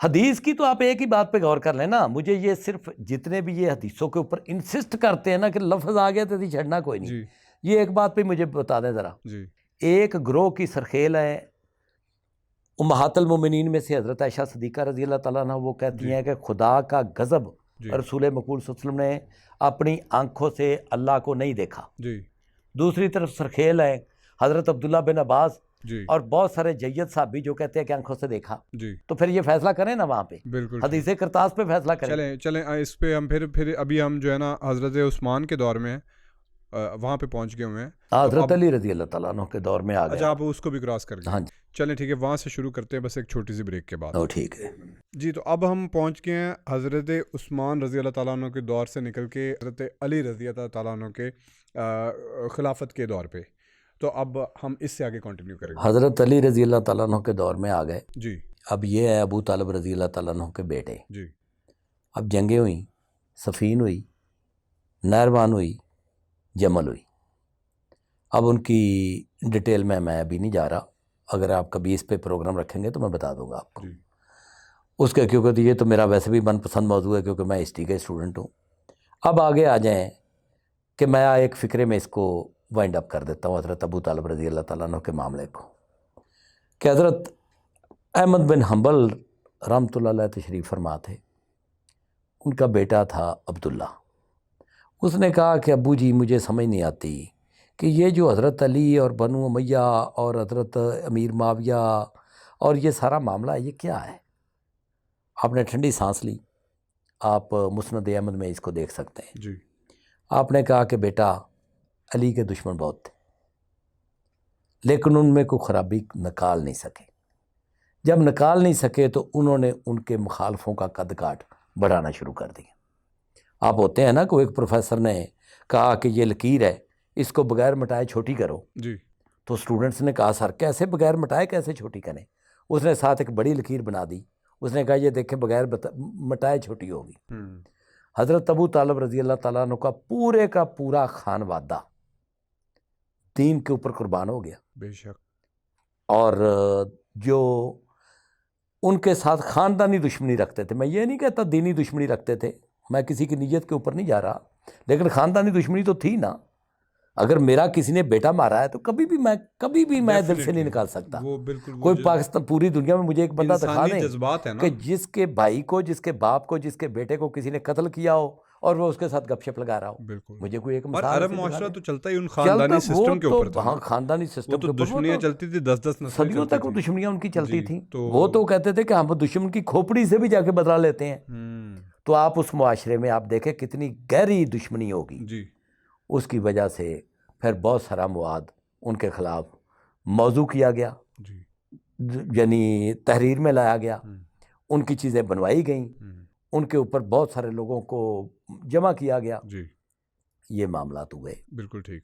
ابو عبیدہ تھا ان کا نام، مجھے بھول گیا تھا، جو تیسرے حضرت علی گئے تھے، جی جو دوسرے گئے تھے حضرت حمزہ رضی اللہ تعالیٰ عنہ گئے تھے، جی اور بدر تیسرے میں. ابو عبیدہ تھے. جی لوگ سمجھتے ابو عبیدہ ابن الجراح جو میں بھی یہی امین الملت بھی جن کو کہتے ہیں. جی. نہیں، یہ ابو عبیدہ حضرت عرس کے بیٹے تھے. اوکے. یہ بھی لوگوں وہ بھی کو بنی غلط ہاشم میں فہمی ہے. سے. وہ بھی بنی ہاشم کے، وہ بھی آپ کے کزن ہیں. جی حضرت علی بھی آپ کے کزن ہیں، بیٹوں کی طرح ہیں. جی اور حضرت حمزہ آپ کے چچا ہے، باپ کی طرح ہے. بالکل. یعنی پورے کا پورا خانوادہ رسول تھا. اب خانوادہ رسول کا تو یہ ہوا کہ 3 بیٹیوں کی اولاد کا معاملہ جو ہے وہ تاریخ میں گم ہو گیا. جی بیٹے بچپن میں فوت ہو گئے، تو رہ کون گیا؟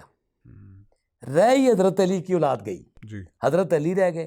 اب کوئی ان کے باپ کو پکڑتا ہے، کوئی ان کے بیٹوں کو پکڑتا ہے، کوئی ادھر سے ان کے اوپر حملہ ہوتا ہے، جی. کوئی ادھر سے ان کے اوپر تو وہی حملہ حضرت ہوتا ہے. امام احمد بن حنبل والی ہاں بات جی، کہ ان لوگوں سے ان کی شان میں کمی نہیں ہو کبھی سکی، نہیں ہو تو سکتی. انہوں نے کہا کہ جو ان کے مخالف ہیں ان کی شان کو بڑھاؤ. اب اس زمانے کے جو عالم دین ہیں ان کے بارے میں بتا دوں، جی. ان میں بہت سارے انوسنٹ ہیں. جی ان کو وہ چونکہ کہہ بیٹھے ہیں کہ ہم نے حدیثوں سے ادھر ادھر نہیں ہونا، جی. ان روایتوں سے ہم نے ادھر ادھر نہیں ہونا. اب وہ جم گئے ان کے اوپر. یہ آپ کسی کہ طرف اب کسی اگر اسپیسیفک طرف اشارہ کر رہے ہیں؟ نہیں، بہت سارے انوسنٹ ہیں. مجھے پتا بالکل ہے کہ ٹھیک. ان کو ابو طالب رضی اللہ تعالیٰ عنہ کی شان اقدس کے بارے میں اثر بالکل نو غور کرنا چاہیے. چلے مجھے یہ لگتا ہے کہ ہم نے اس چیز کا بہت تھورلی جواب دے دیا ہے. ہاں جی. اور انشاءاللہ اگر اس کے بارے میں اور بھی کوسچن آئیں گے تو ہم انشاءاللہ اور اس کے بارے میں جو ہے نا وہ کلیئرٹی کرتے رہیں گے اپنی ناقص عقل کے مطابق اور اپنے کم علم کے مطابق. جو بھی ہم انشاءاللہ اس میں کلیئرٹی ہوگی لانے کے لیے انشاءاللہ ہم وہ لاتے رہیں گے اور اس کے بارے میں اور بات کرتے رہیں گے. تو اس کے ساتھ ہی اگر آپ اجازت دیتے تو یعنی میں اس کے بارے میں آخری فقرہ آپ کو بتا دوں کہ جس طرح ایک رومانیہ کے وزیر خارجہ ہوتے تھے کانسٹنٹ ویریل، انہوں نے ایک کتاب لکھی تھی، انگلش میں ایک کتاب جس کا ترجمہ بھی آ گیا، سیرا ڈائجسٹ والوں نے کیا تھا. رسول مقبول صلی اللہ علیہ وسلم کے بارے میں انہوں نے کہا ایک ایسا نبی جس پر اثر نو غور ہونا چاہیے. میں ان کو سب کو یہ دعوت دیتا ہوں، یہ سب نیک نیت ہوں گے، میرا تو کسی کے اوپر شبہ نہیں ہے. اثر نو غور حضرت ابو طالب رضی اللہ تعالیٰ عنہ کی شان اقدس کے بارے میں اثر نو غور کریں. مجھے یہ لگتا ہے کہ وہ جو جس کو ہم اسلام کی ہسٹری کہہ دیتے ہیں نا، مجھے لگتا ہے جو مسلمانوں کی ہسٹری تھی، مسلمانوں کی اور اس مسلمانوں کی ہسٹری کے اوپر اثر نو اگر غور کریں نا، ہم خود جو ہماری عمر کے جو بچے ہیں، چلے پہلے تو آپ لوگوں کے بارے میں تو کہا جا سکتا ہے نا کہ بھئی آپ لوگوں کے پاس سوشل میڈیا بھی نہیں تھا، یہ چیزیں بھی نہیں تھی، تو ایک اسپیسیفک اپنے جو علم ہوتا تھا اس کے اندر رہ کے اور پھر جو چیز سمجھ آتی تھی اس کی بنیاد پہ کوئی نتیجہ نکالتے تھے. ہمارے پاس تو الحمدللہ بہت سارا علم موجود ہے، انفارمیشن موجود ہے، تو اس کی روشنی میں اگر رکھ کے دیکھیں تو کافی چیزوں کے اوپر کلیئرٹی آ سکتی ہے. بالکل آ تو سکتی. مجھے یہ لگتا ہے کہ ہمارے ذہن بھی تقلیدی تھے نا. میں آپ کو بتاؤں کہ ایک نسل جو ہے نا وہ جہلیت کے اوپر کھڑی ہوتی ہے، دوسری نسل جو آتی ہے وہ اس کی تقلید میں کھڑی ہو جاتی ہے، روایت بن جاتی ہے ان کی کہ ساڈے تے بزرگاں نے کیا سی، ہمیں بزرگاں بیچاروں نے کچھ بھی نہ پتا ہوئے. تیسری نسل جو ہے نا وہ عقیدہ بنا لیتی ہے اس کو کہ میرے دادے نے چونکہ کہتا سی تو قرآن جس طرح انہوں نے ہٹ کر رہا ہے کہ آپ کہتے ہیں ہمارے باپ دادا باپ دادا کو کچھ بھی بتانا ہو. تو یہ بات ہے. میں یہی وہ کوئی بہت بڑے فلاسفر تھے، انہوں نے ایک اس کے بارے میں بڑی پیاری بات کی تھی. وہ تو خیر 3000 سال پہلے تھے کہ یہ جو روایتیں ہوتی ہیں نا یہ پیبلز کی طرح ہوتی ہیں. کبھی آپ نے پیبلز دیکھے سمندر کے اندر؟ وہ بہت نرم ملائم اور بالکل ایسے لگتا ہے جیسے اللہ نے ان کو بنا کے بھیجا ہے. وہ ہوتا کیا ہے کہ وہ ٹائم کے ساتھ ساتھ وہ پتھر کٹ کے پانی پڑ کے کٹ کے وہ اتنا زبردست ہو جاتا ہے کہ وہ لگتا ہے کہ نہیں یار یہی بات اصلی ہے. بالکل. تو حالانکہ یہ روایتوں اب دیکھنا روایت کے بارے میں خود ایک بات میں ان سے میں لوگوں سے پوچھتا ہوں، اس پہ لکھا ہوتا فلاں نے فلاں سے روایت کی، فلاں سے روایت کی، فلاں سے روایت کی، فلاں سے روایت کی. ایسے ہی ہے نا، پالش ہو رہی. اس کو اگر آپ پنجابی میں ٹالو گے تو پتہ کی کہو گے؟ سنی سنائی گل. ان کے اوپر رسول مقبول صلی اللہ علیہ وسلم کا ان کا کوئی لینا دینا نہیں ہے. انہوں نے کوئی اس کی ذمہ داری نہیں قبول کی کہ میں یہ کہتا ہوں جا کے فلاں کو بتاؤ. اگر پنجابی میں آپ اس کو کہیں گے تو اسی کہو گے سنی سنائی گل سی ہے. ہیئر سے ایویڈنس کو آپ لے کے چل رہے ہیں، اس پہ اثر نو غور کر لیں. بالکل ٹھیک. چلیں اگر آپ اجازت اچھا دیتے اس سے ہیں. میں یہ بھی کہہ دوں آپ کو کہ یہ نہ لوگ سمجھے کہ میں حدیث کو ریجیکٹ کر رہا نہیں ہوں. میں اس کے بارے میں تو سوچ رہا تھا ابھی جب آپ یہ بات کر رہے تھے تو میں یہی بات سوچ رہا تھا کہ اب الحمدللہ کئی لوگ آپ کو منکر حدیث بھی کہنے لگ جائیں گے. اس میں کوئی شک ہی نہیں ہے کیونکہ ہمارے لوگوں کا یہی ہے کہ بس وہ ایک چیز کو سنتے ہیں اور اس پہ نتیجہ اپنا نکال لیتے ہیں, بڑی جلدی نتیجے پہ پہنچ جاتے ہیں. تو ڈیفینیٹلی اس کے اوپر لوگ منکر حدیث بھی کہیں گے. تو اگر کوئی کوشچن آئے گا تو آپ اس کو ایڈریس کر دیجیے گا. جی بالکل ٹھیک ہے, میں بالکل منکر حدیث نہیں ہوں الحمدللہ. الحمدللہ میں جب آئے گا کوشچن تو میں ایڈریس جی کر دوں. بالکل بالکل تھینک یو. بالکل. اس کے بغیر ہمارا جو ہے نا وہ دین ہی نہیں کمپلیٹ. ہاں چلے. تو اب اگر آپ اجازت دیتے ہیں تو ہم نیکسٹ کوشچن کی جی طرف جی چلتے جی ہیں. ضرور ضرور ضرور Next جناب, آپ question. کی یہ اڈا ہے, آپ کا ڈیرا اڈا ہے تو نہ کہ یار, یہاں لفظ پہ ہی بڑا برا لگتا ڈیرا ہے آپ کا. چلے یہ کہہ لیں ڈیرا کہ آپ چھوٹی کا سی ڈیرا ہے. جھگی کہہ لیں. اچھا اس میں ہم کیا ہوتے ہیں اس میں دخل دینے چھوٹی والے. سی دکان اور کہہ لیں جو کوئی. میں آپ کو یہ بتا دوں کہ جو آپ کو یہ کوشچن کرتے ہیں نا ان کے جواب ضرور دینے چاہیے. نہیں ڈیفینیٹلی وہی اصل میں اس کے بے مالک ہیں. بے شک بے شک کوئی ایشو. تو اب ہم نیکسٹ کوشچن کی طرف جائیں گے. میرا نیکسٹ کوشچن ایک بہت قابل احترام ہستی کے بارے میں ہے. لوگ کہتے ہیں کہ کچھ لوگوں کے یہ کوشچن آیا کہ انجینئر محمد علی مرزا کے بارے میں آپ کے کیا ویوز ہیں, آپ وہ بتائیں. ویسے مجھے سمجھ نہیں, ہم نے انجینئر صاحب کے بارے میں ابھی تک کوئی بات بھی نہیں کی اپنی کسی پوڈ کاسٹ کے اندر, ہم نے میرے خیال میں کوئی ذکر بھی نہیں کیا. تو لیکن وہ بات کہاں سے آئی, لیکن چلیں ہم اس کوشچن کو بھی ایڈریس کریں گے. تو میں آپ سے یہ کوشچن لوگوں کا یہ پوچھنا چاہوں گا کہ انجینئر محمد علی مرزا صاحب کے بارے میں آپ کا کیا پوائنٹ آف ویو ہے, آپ کی کیا ویوز ہیں؟ ہاں بڑا مشکل سوال ہے آپ کا. برکیف انجینئر صاحب جو ہیں وہ بہت پڑھے لکھے ہیں. ڈیفینیٹلی انہوں نے انجینئرنگ کی ڈگری لی ہے اور پڑھ کے لی ہے. وہ کوئی مولویوں کے طبقے سے اٹھ کے نہیں آئے. یہ جو آپ کے مدرسوں میں یہ جو تقلیدی ذہن بنائے جاتے ہیں یہ تو معاف کر دیتے ہیں نا ذہن کو, یہ تو جامد کر دیتے ہیں, کہیں ہلنے کے قابل ہی نہیں رہتا. لیکن وہ یونیورسٹی سے اٹھ کے آئے. ان میں 3-4 چیزیں جو ہیں وہ بہت بڑی بڑی ہیں. ان میں تقویٰ بہت ہے جو میں نے دیکھا. انہوں نے جو وہ خود کہتے ہیں اس پہ عمل بھی کرتے ہیں. یعنی یہ بہت کم لوگوں میں ہوگا, آپ دیکھیں گے کہ جو خود کہتے ہیں اس پہ عمل بھی کرتے ہیں. میں نے 2 بندوں کو اپنی آنکھوں سے دیکھا جو خود کہتے ہیں. میں پاکستان کے جید علماء کرام جتنے ہیں میں ان میں سے تقریباً 80-70% کو مل چکا ہوں. لیکن جو دونوں آپ کے کہے کے اوپر عمل کر رہے ہیں وہ ایک جاوید احمد غامدی صاحب ہیں, ایک انجینئر محمد علی مرزا صاحب ہیں. جو کہہ رہے ہیں اس کے اوپر عمل کر رہے ہیں. نڈر بہت ہے, اللہ کے لیے جہاد کر رہے ہیں, بالکل ان کو فکر فقہ کوئی نہیں ہے کسی کا. لیکن ان کی بہت ساری باتوں سے اختلاف کیا جا سکتا ہے. آپ میری باتوں سے بھی کر سکتے ہیں, لوگ بھی کرتے ہیں, کرنا بھی چاہیے. وہ انسان ہے. کوئی انسان دنیا میں ایسا آج تک نہیں آیا کہ جس کی کسی بھی بات سے آپ اختلاف نہ کر سکیں. وہ امام مالک رحمۃ اللہ علیہ کا جو قول ہے کہ یہ جس کی قبر مدینے میں ہے, اس کے علاوہ آپ دنیا میں ہر بندے کی بات سے اختلاف کر سکتے یعنی ہیں. نبی اکرم صلی اللہ علیہ رسول وسلم مقبول صلی اللہ علیہ وسلم کی ذات مبارک کے قول کے علاوہ, قول مستند ہو, یہ نہ ہو کہ کڑیا ہوئے, موضوع حدیث موضوع شریف ہوئے, اس کے علاوہ آپ ہر ایک سے اختلاف کر سکتے ہیں. میں ان کے ساتھ ادب سے اختلاف کرتا ہوں بہت ساری چیزوں میں. میرے تو وہ ایگزیکٹلی چھوٹے بھائیوں کی طرح ہیں, مجھے بہت پیار ہے ان سے. وہ بڑا جہاد کر رہے ہیں, میں ان کے لیے ہر وقت دعا گو رہتا ہوں. اللہ تعالیٰ ان کو محفوظ رکھے. اور تھوڑا سا ان میں علمی جو آپ تکبر کہہ لیں یا بڑائی کہہ لیں, اس سے مجھے اختلاف ہے تھوڑا سا. انشاءاللہ تعالیٰ جب بھی میری ان سے ملاقات ہوگی میں اس پہ ان سے ریکویسٹ کروں گا. ویسے جو علمی تکبر یا علمی بڑائی کے بارے میں جو آپ نے بات کی نا, اس کی وجہ سے مجھے تھوڑا سا اختلاف ہے اس چیز سے, آپ کی اس بات سے. وہ اس طرح سے اختلاف ہے کہ میں جب ان کی پرسنالٹی کو ایز اے نیوٹرل پرسن دیکھتا ہوں نا, تو میں یہ سوچتا ہوں کہ یار ایک بندہ, اب آپ ان کو اس پرسپیکٹیو میں رکھ کے دیکھیں نا, کہ بے شک اختلاف کیا جا سکتا ہے, وہ کسی سے بھی کیا جا سکتا ہے. لیکن اب آپ ان کی پرسنالٹی کو اس تناظر میں رکھ کے دیکھیں کہ ایک بندہ ہے جس کی یوٹیوب کے اوپر جو فالوئنگ ہے اس ٹائم پہ 2 چینل ان کے چل رہے ہیں جہاں تک میں نے لاسٹ دیکھا ہے. ایک ان کا چینل ہے اور اس کے چینل کے ساتھ ایک سپلیمنٹری چینل ہے. دونوں کی جو فالوئنگ ہے وہ اراؤنڈ گیو اور ٹیک 3 ملین سبسکرائبرز ہیں ان کے, 3 ملین سبسکرائبرز. اب جو 3 ملین کا نمبر ہے نا, 3 ملین سبسکرائبرز, اس کو میں تھوڑا سا آپ کو سمجھانا چاہوں گا کہ اس کا مطلب یہ ہے کہ وہ بندہ جہلم میں بیٹھ کے at any given day 1-2 crore روپیہ ایزیلی پر منتھ کما سکتا ہے ان چینلز کو مونیٹائز کر کے. اور اس کے بعد اگر اپنا کوئی ولاگنگ کا چینل شروع کر دیں، جیسے بہت سارے مولانا نے آج کل شروع کر دیے ہوئے ہیں، اگر اپنا کوئی چھوٹا موٹا کلپس کا چینل شروع کر دیں، اور اس کے علاوہ کوئی چھوٹی موٹی اسپانسرشپس کوئی دینی چیزوں کی پکڑنے لگ جائیں، تو یقین مانیں کہ وی نو دس کہ 2-3 کروڑ روپیہ وہ ایزیلی کما سکتے ہیں. لیکن ان کے کہنے کے مطابق، اور جو ہم نے دیکھا ہے، کہ وہ ان چینلز کے ذریعے 1 روپیہ بھی نہیں کما رہے. وہ انہوں نے ان چینلز کو مونیٹائز ہی نہیں کیا ہوا. اب ذرا مونیٹائزیشن کی پالیسیز چینج ہوئی ہیں تو ان کو تھوڑی بہت چینجنگ لانی پڑی ہے، لیکن کوئی مونیٹائزیشن نہیں ہے. اور ابھی بھی وہ ایک موٹر بائک کے اوپر سفر کرتے ہیں.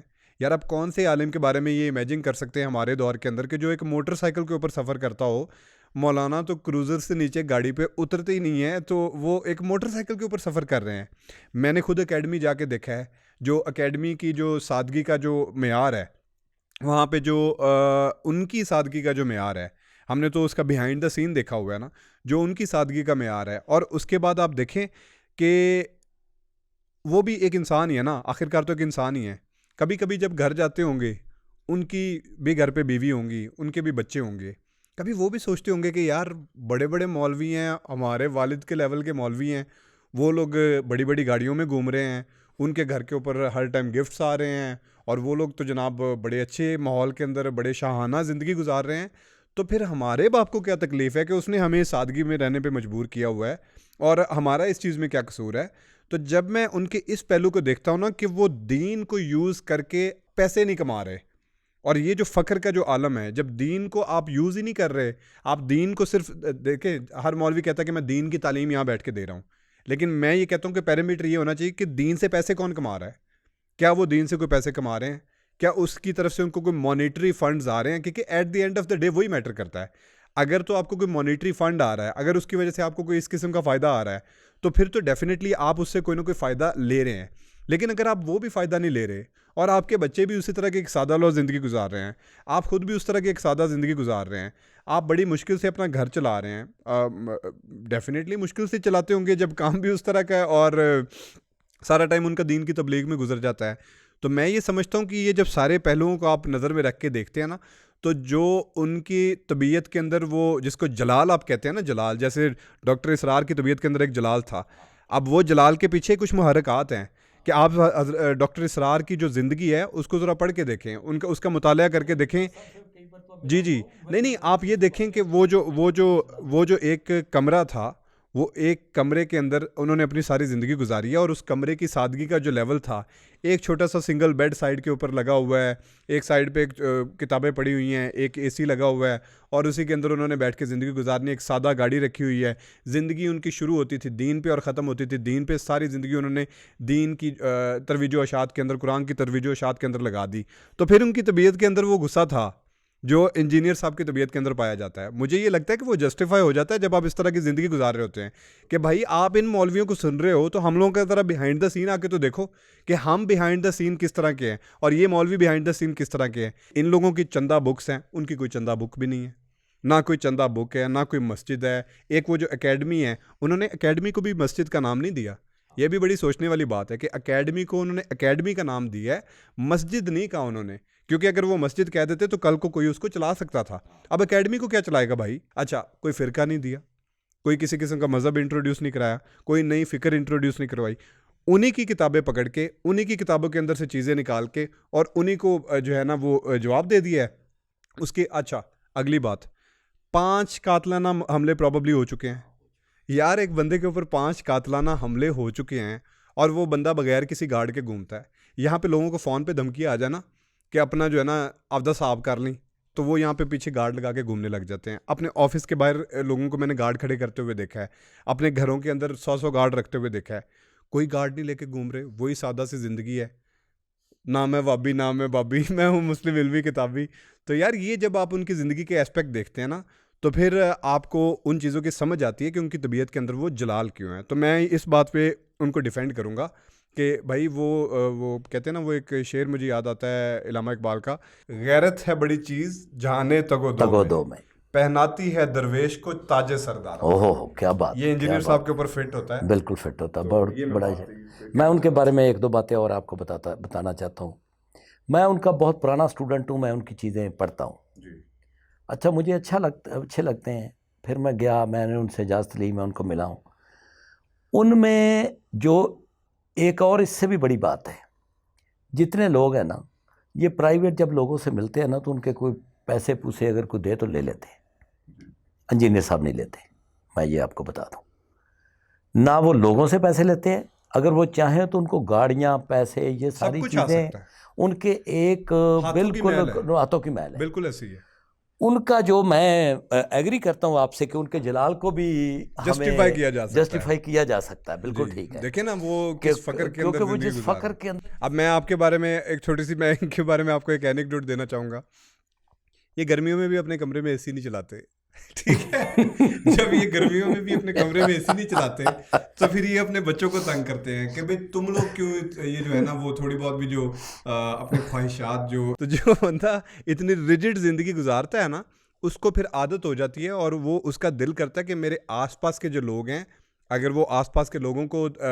تعلیم دے رہا ہے تو اس کا دل کرتا ہے کہ یہ لوگ بھی اسی طرح کی زندگی گزاریں، اور اگر وہ as a society, as a whole کو وہ تعلیم دے رہا ہے تو اس کا بھی دل کرتا ہے کہ بھئی میری بات کو زیادہ سنا جانا چاہیے، کیونکہ میں اس چیز سے کوئی پیسے تھوڑی نہ کما رہی ہوں، میرا پیشہ نہیں۔ میں نے ویسے ابھی ریسنٹلی میں نے ان کے پاس ایک مرتبہ جانا ہے، جی میرا بہت پیار ہے ان سے، جی جی میں نے ان سے ایک ریکویسٹ کرنی ہے، جی، وہ میں پہلے آپ کو بتا دوں کہ میں کوئی گیس کر سکتا ہوں ویسے وہ کیا ریکویسٹ، بتائیں۔ سیاست کے بارے میں ہوگی نہیں کہ آپ نہیں سیاست پہ نہیں بات نہ کیا نہیں کریں؟ نہیں نہیں نہیں نہیں نہیں نہیں، میں نے سیاست کے بارے میں نہیں کرنی، میں نے انہیں کہنی کہ آپ نے بہت کام کیا، اللہ نے آپ کو بہت توفیق دی، اور جس کرب میں اور جس ڈر اور خوف میں وہ رہ رہے ہیں نا یہ انہی کا خاصہ ہے۔ نہیں وہ تو ڈر میں نہیں رہتے، نہیں دیکھیں، ڈر تو باہر سے، خوف تو ہے نا، وہ اس میں رہ رہے ہیں، فیملی خوف وہ میں اس رہ کو رہی ہوگی۔ خود بھی، مطلب بات ہے ایک بندے کو ہر وقت یہ ڈر ہے کہ میرے اوپر کوئی بھی حملہ کر سکتا ہے، تو یار جو وہ بندہ جہاد کر رہا ہے، جہاد تو وہی وہ جوتے مسلسل ہے، جہد مسلسل، جو وہ کر رہے ہیں یہ بہت بڑی بات ہے۔ میں نے اس کے ساتھ ان کو ایک اور ریکویسٹ کرنی ہے جی کہ پاکستان اب اجڑ گیا ہے، پاکستان کا بہت برا حال ہے، یار اب ہم پاکستان کے لیے بھی کچھ کریں۔ آپ نے دین کے لیے بہت کیا، ابھی تک انہوں نے دین کے لیے بہت کیا، پاکستان کے لیے نہیں کیا، اب میں نے ان سے ریکویسٹ کرنی ہے کہ ہمیں پاکستان۔ اچھا نہیں، لیکن میں آپ کو یہاں پہ قضا کلامی کرنا چاہوں گا کہ آپ کہہ رہے ہیں کہ پاکستان کے لیے بھی انجینئر صاحب کو اب کچھ کرنا چاہیے، تو یار یہ پاکستان کے لیے سارا کچھ کیا ہے کہ دیکھیں بر صغیر کے مسلمان ہیں نا، جن میں یہ اتنا بڑا جو ہوا ہوتا تھا کہ بھجن بابے اور یہ ساری کی ساری چیزیں، تو جتنا کچھ کھول کے مسلمانوں کے سامنے رکھ دیا ہے، تو اتنی بڑی بنیاد تو رکھ دی انہوں نے پاکستان کی بہتری کے لیے۔ دیکھیں دین آپ کو جا کے کچھ دے گا آخرت میں، جی یہاں پہ بھی دے گا اگر آپ دین کو اس کی روح کے مطابق اس کے اوپر عمل کریں، جی لیکن اب اس وقت جو پاکستان ہے نا وہ بہت بربادی کے دہانے پہ چلا گیا۔ جی آپ کی میں بار بار کرتا ہوں، 70% لوگ، 70% خطہ آپ دنیا میں 5واں بڑا ملک ہے پوری دنیا میں، مجھے یہ بتا دیں آپ کی معیشت کتنے نمبر پہ ہے؟ 40ویں نمبر پہ ہوگی، چلو 140ویں پہ ہوگی، چلو 40ویں پہ ہوگی، چلے میں آپ کی میں 30 پہ مان لیتا ہوں، جی آپ سروائیو کر لیں گے؟ 25 کروڑ کا آپ کا ملک ہے، آپ ینگ ہیں، آپ پڑھے لکھے ہیں، مجھے کوئی آپ کا بندہ بتا دے، آپ بتا دیں کہ یہ 25 کروڑ لوگوں کو کوئی لے لے گا، کوئی اور ملک قبول کر لے گا یا آپ چلے جائیں گے؟ بھئی آپ کا جینا مرنا پاکستان کے ساتھ ہے، آپ نے اسی کو ٹھیک کرنا ہے، یہ آپ کا گھر ہے، اس کو ٹھیک کرنے کے لیے بھی آپ کو وہ اپنی، یہ نہیں میں کہہ رہا کہ وہ سیاست میں کھڑے ہو جائیں، میں بالکل نہیں کہہ رہا، میں تو خود سیاست کے حق میں نہیں ہوں، جی میں کہتا ہوں کہ کوئی ایسا ایک تھنک ٹینک بنایا جائے جس میں ایک گائیڈ لائن دی جائے، ایک پریشر گروپ بنایا جائے کہ یہ جو بھی آتے ہیں اقتدار میں ان کو کسی چیز کے اوپر راضی کیا جائے کہ یار آپ نے بھی اللہ کو جواب سر دینا ہے۔ کون پوچھتا ہے تھنک ٹینک؟ نہیں، میں آپ کو یہ بتا دوں، میری بات سن پاکستان کی لیں، ہسٹری میں آج تک کون سا آیا ہے جس کی کسی نے سن لیں میری بات، مجھے آپ 5 لاکھ لڑکی لڑکا دے دیں جی جو پڑھے لکھے ہوں، جو اپنے اون پہ سڑک پہ بیٹھ جائیں، میں جو آپ کہتے ہیں میں ان سے منوا دیتا ہوں آپ کو، نہیں اپنے اون مجھے 5 لاکھ لڑکی لڑکا چاہیے جو اپنے اون پہ سڑک کے اوپر بیٹھ جائیں، جن کا جو لیڈر ہے اس کو کوئی لالچ نہ ہو کہ میں نے حکومت میں آنا ہے، میں نے اقتدار میں آنا ہے، میں نے وزیر اعظم بننا ہے، میں نے یہ لینا ہے، میں نے وہ لینا ہے، وہ بالکل نہ ہو، وہ صرف ان کو منائے کہ یار یہ جو آپ کام کر رہے ہو، مثلا آپ کی حکومت اتنی بڑی ہے، آپ کی حکومت کی مشینری اتنی بڑی ہے، جتنے سورسز ہیں پاکستان کے وہ سارے کھا جاتی ہے، جی آپ نے ٹیکس ریکوری کے لیے جتنے عملہ رکھا ہوا ہے نا سارا ٹیکس وہ کھا جاتی ہے۔ جی خیر وہ 4-5 لاکھ آ کے تو وہ روڈ کے اوپر بیٹھ جائیں گے تو ان کے گھر کون چلائے گا؟ ان کے گھر کو میں کوئی یہ نہیں کہہ رہا کہ وہ 5 مہینوں کے لیے آ کے بیٹھ جائیں، جی میں بالکل نہیں کہہ رہا. میں کہتا ہوں کہ وہ صرف ایک دن کے لیے نکلیں گے، ہم چھٹی والے دن نکلیں گے پرامن طور پہ، بالکل پرامن طور پہ، سنگل پوائنٹ ایجنڈا لے کے کہ یار یہ چیز کرو. آپ کا نہ تعلیم ٹھیک ہے، نہ آپ کی ہیلتھ کی معاملات ٹھیک ہیں. آپ کو پتہ ہے آپ کی ہیلتھ کیوں نہیں ٹھیک؟ چلو مجھے یہ بتائیں. ہیلتھ کیئر، پیسے نہیں ہیں. جی پیسے نہیں ہیں. اپنے پیسے ہیں لیکن پیسے دوسری چیزوں پہ لگ جاتے ہیں. پیسے دوسری ہیلتھ چیز. کیئر کے اوپر کم پیسے لگتے ہیں. آپ کی ہیلتھ کے اوپر جتنے پیسے لگتے ہیں نا، یہی پیسے آپ کو باہر سے کوئی ٹریڈر لے آئے، کوئی ٹھیکیدار لے آئے، اس کو دے دیں، وہ آپ کو یہ اسی سے آپ کی ہیلتھ کو ٹھیک کر دے گا. پرائیویٹ سیکٹر، پرائیویٹ آپ سیکٹر، کہہ رہے ہیں کہ ہیلتھ آپ پرائیویٹ سیکٹر کو دیں؟ نہیں، میں یہ بالکل نہیں کہہ رہا. میں کہتا ہوں ٹھیک کر دے گا آپ کو. آپ جتنے پیسے لگا رہے ہیں کوئی کمی نہیں ہے پیسوں کی. جتنے پیسے آپ ایجوکیشن پہ لگا رہے ہیں، پیسے تو آپ کے واپس اوور لیپس ہو کے واپس پیسوں جاتے کی ہیں. کمی نہیں ہے بالکل نہیں لیکن ہے. وہ پیسے غلط جگہ پہ اور غلط طریقے سے جگہ یوز پہ لگ ہوتے رہے ہیں. ہیں بھائی. آپ کی یہ جو آپ کا ہے نا مشینری آپ کی، وہ چلنے ہی نہیں دیتی. آپ کی مشینری پوری کی پوری ملک کو چلنے سے روکتی ہے، اس کو چلنے ہی نہیں دیتی. صحیح. آپ کا ایک ہیلتھ منسٹر ہوتا ہے جس کو الفبے کا نہیں پتہ ہوتا. اس کے بعد ایک ہیلتھ سیکٹری ہوتا ہے، اس کو الفبے کا نہیں پتہ ہوتا. اس کے بعد آپ کی وہ ڈاکٹر تو بیٹھے ان کی باتیں سنتے رہتے ہیں پیچھے، جب وہ چلے جاتے ہیں پیچھے ہنستے ہیں. چلیں خیر انجینئر صاحب پہ واپس آتے ہیں. انجینئر صاحب سے میں نے یہ ریکویسٹ کرنی ہے کہ اب ہم ملک کے لیے کچھ کریں. تھنک ٹینک بنایا پیچھے رہ کے یہ نہیں میں کہہ رہا کہ وہ آگے میں نے الیکشن لڑنا شروع کر دیں، وزیر اعظم کے کینڈیڈیٹ بن جائیں. نہ وہ بنیں گے، نہ ان کو بننا چاہیے، نہ ان کا لیول ہے، نہ ان کا لیول ہے. نہ ان کا لیول ہے کہ وہ پرائم منسٹرشپ کی ریس میں جا کے تو ٹھیک ہو گیا. میں آپ کی بات سے ایگری کرتا ہوں. تو یہ میں ہم لوگ انجینئر صاحب کے حوالے سے بڑے جذباتی ہیں، میں آپ کو بتا دوں. اچھا ٹھیک ہے. ان کے بارے میں یہی آپ کو بتا رہا ہوں کہ میں ان کو ان قریب ملنے جا رہا ہوں اور میں نے ان سے یہ ریکویسٹ کرنی ہے کہ ملک کا قرض ہے ہمارے اوپر. وہ تو کہہ دیں گے کہ میں نے لیا ہی کچھ نہیں ملک سے، تو یہ بات بھی وہ کہہ دیں گے، اور وہ کہہ بھی دیتے ہیں. تو لیکن نہ انہوں نے کسی پرسنلی کسی سے کچھ لیا ہے، نہ انہوں نے یوٹیوب سے کچھ لیا ہے، نہ انہوں نے پاکستان سے کچھ لیا ہے، نہ ریاست سے کچھ لیا ہے. تو وہ کہہ دیں گے کہ میں نے تو بھائی لیا ہی کچھ نہیں. لیکن میں پھر بھی ان سے ریکویسٹ کروں گا کہ آپ کچھ نہ کچھ کریں. تو اب ہم اگلے کوسچن کی طرف چلتے ہیں. اگلا کوسچن یہ ہے کہ آپ کی جو ویڈیوز لگا رہے ہیں شارٹ فارمز کے اوپر، انسٹاگرام کے اوپر، ٹک ٹاک کے اوپر، تو وہاں پہ کچھ لوگوں کے سوال آ رہے ہیں کہ بھائی یہ بندہ جو مارکیٹ میں آیا ہے اس نے تو داڑھی بھی نہیں رکھی ہوئی اور یہ دین کو رگڑی جا رہا ہے. کبھی کوئی قرآن کی ویڈیو آ رہی ہے، کبھی کوئی مسلم امہ کی ویڈیو آ رہی ہے، کبھی کوئی مسلمانوں کی ویڈیو آ رہی ہے. تو داڑھی تو تسی رکھی نہیں. پہلا جو SOP ہے قرآن اور دین کے بارے میں بات کرنے کا، وہ تو آپ نے پورا نہیں کیا اور آپ آ کے تو جڑ گئے ہیں. تو یہ اپنی داڑھی نہ ہونے کا تو ذرا تھوڑا سا بتائیں نا یار. کوئی داڑھی رکھی نہیں اور آپ آ کے بات کر رہے ہیں دین پہ. آپ کو اجازت کس نے دی ہے؟ اب داڑھی پہ جو میں آپ کو پہلے ایک جوک سناتا ہوں کہ وہ ایک بندہ سائیکل چلا رہا تھا، مولوی تھا، بڑی داڑھی تھی. تو وہ سائیکل چلاتے بدقسمتی سے کسی کو ٹھا کر کے لگی. تو اس نے آگے سے کہا، انہیں کہا منہ دے اتنے انی بڑی داڑھی رکھی، میں نے سائیکل ٹھوکتی. انہیں کہا داڑھی یہ بریکا نہیں آ گیا. داڑھی دا تو سائیکل تو داڑھی بریکے نہیں ہے. یہ اسی طرح کے سوال ہے. بات یہ ہے بھائی، میں جو بات کر رہا ہوں نا، وہ یہ بات کریں کہ یہ بات غلط ہے. وہ یہ بات کریں ہمارا عالمیہ کیا ہے. وہ میرے محسن ہیں، آپ کے سننے والے ہیں، آپ کے یہ اس کو چینل کو، میری ان سے یہ درخواست ہے کہ بھائی ہم نے ملک کو یہاں تک جب ہم لے کے آئے ہیں نا، اسی وجہ سے لے کے آئے ہیں. ہم یہ جو عجیب و غریب سوال آگے سے کرتے ہیں، آئرونیکلی ویسے پتہ ہے کہ میں نے نا نوٹ کر کے دیکھے، ان کی پرسنٹیج نکال کے دیکھی ہے، جو اس طرح کے سوال ہوتے ہیں نا وہ زیادہ جو انڈین مسلم ہوتے ہیں نا ان کی طرف سے آ رہے ہوتے ہیں. پاکستانی مسلم کی طرف سے زیادہ تر میں نے دیکھے اس طرح کے سوال نہیں آ رہے ہوتے، زیادہ علمی سوال آ رہے ہوتے ہیں. ہاں جی، کچھ کی سمجھ نہیں آ رہی ہوتی، کچھ علمی آ رہے ہوتے ہیں. یہ جو اس طرح کے سوال ہوتے ہیں نا، یہ زیادہ تر انڈین مسلم کی طرف سے آتے ہیں. ان کو سپریس بہت کیا گیا ہے. ان کے بارے میں کیا کہوں، جو ان کے ساتھ المیہ ہوا ہے بیچاروں کے ساتھ، وہ بہت قابل رحم ہے. ان کی کسی بات کے اوپر بھی اعتراض نہ کیا کرو.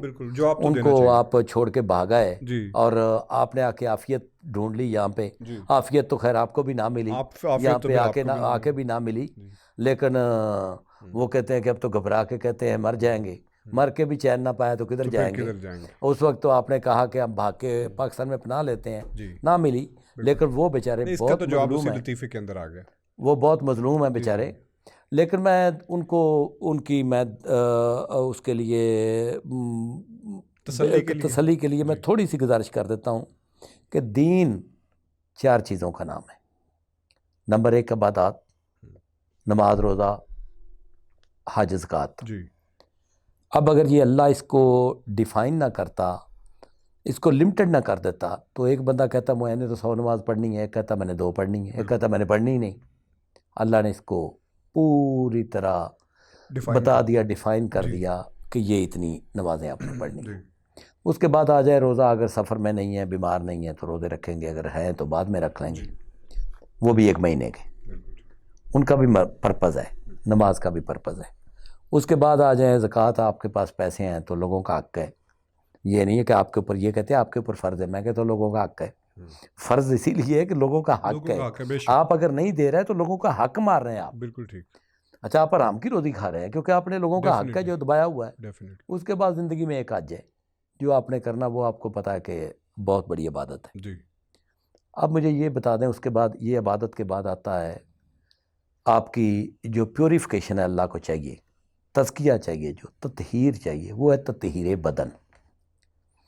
اب تطہیر بدن میں کوئی نجاست آپ کے جسم کے اوپر نہیں لگی ہونی چاہیے. آپ کو نہانا چاہیے، اگر نماز پڑھنی ہے تو آپ کو وضو کرنا چاہیے. یہ داڑھی کی بات میں کر رہا ہوں. اس کے بعد آ جاتا آپ تطہیر خورونوش، کھانے پینے والی چیزیں. آپ نے اس میں جو پاک چیزیں ہیں وہ کھانی چاہیے، جو نجاستیں ہیں وہ نہیں کھانی چاہیے. اس کے بعد آ جاتا تطہیر اخلاق. آپ نے کسی کا حق نہیں مارنا، روزی حلال کی کھانی ہے، آپ نے جھوٹ نہیں بولنا، آپ نے کسی کی غیبت نہیں کرنی، حسد، بغض، کینہ اپنے دل سے نکالنا. یہ گند، یہ جو اندر آپ کے نیگیٹو فورسز ہیں، ان کو آپ نے نکالنا ہے اور پازیٹیو فورسز کو آپ نے لے کے آنا ہے. یہ داڑھی کہاں پہ ایگزسٹ کرتی ہے؟ یہ جو چاروں چیزیں ہیں، میں یہ لوگوں کو ریئلائز کرنے کی ضرورت ہے کہ دین میں داڑھی ہے، داڑھی میں دین نہیں ہے. نہیں، دین میں داڑھی ہے. میں اس پہ بھی آپ سے بات کر لیتا ہوں. رسول مقبول صلی اللہ علیہ وسلم ایک طرف کھڑے ہیں، جی 40 سال کی ایج میں ان کے اوپر نبوت کا اظہار ہوا. اس سے پہلے آپ کی داڑھی مبارک نہیں تھی. بالکل تھی. ابو بکر صدیق رضی اللہ تعالیٰ نے جس دن دین قبول کیا، اس سے پہلے آپ کی داڑھی نہیں تھی. ابو جہل لڑنے کے لیے آیا، اس کی داڑھی نہیں تھی. داڑھی سب کی تھی. کئی چیزیں تھیں وہاں پہ. مثلا ایک تو داڑھی کلچرل بھی تھا، ایک تو داڑھی، وہاں پہ داڑھی کو منڈوانا بڑا مشکل کام تھا. یہ بھی آپ نوٹ کر لیں، کلچر چیزیں کیوں بنتی ہیں. دوسرا، وہاں پہ جب تیز ہوا چلتی ہے عرب میں، تو آپ کا یہ جو نیچے والا حصہ ہے نا، یہ چھلنی ہو جاتا ہے. وہاں پہ جو بڑے بڑے وہ چادریں لے کے نکلتے تھے، ہم بھی جب کبھی دھوپ میں نکلتے تھے تو ہم اوپر کو گاؤں میں تو کپڑا لے کے نکلتے تھے. کیوں بھائی؟ وہ آپ کو چیزیں تنگ کرتی ہیں. وہ قدرتی نیچرل ایئر کنڈیشن بن جاتا ہے جب آپ وہ کپڑا لپیٹ لیتے ہیں سر کے اوپر، جنہوں پنجابی صافا کہتے ہیں، تو تمہیں پسینہ آ جاتا ہے.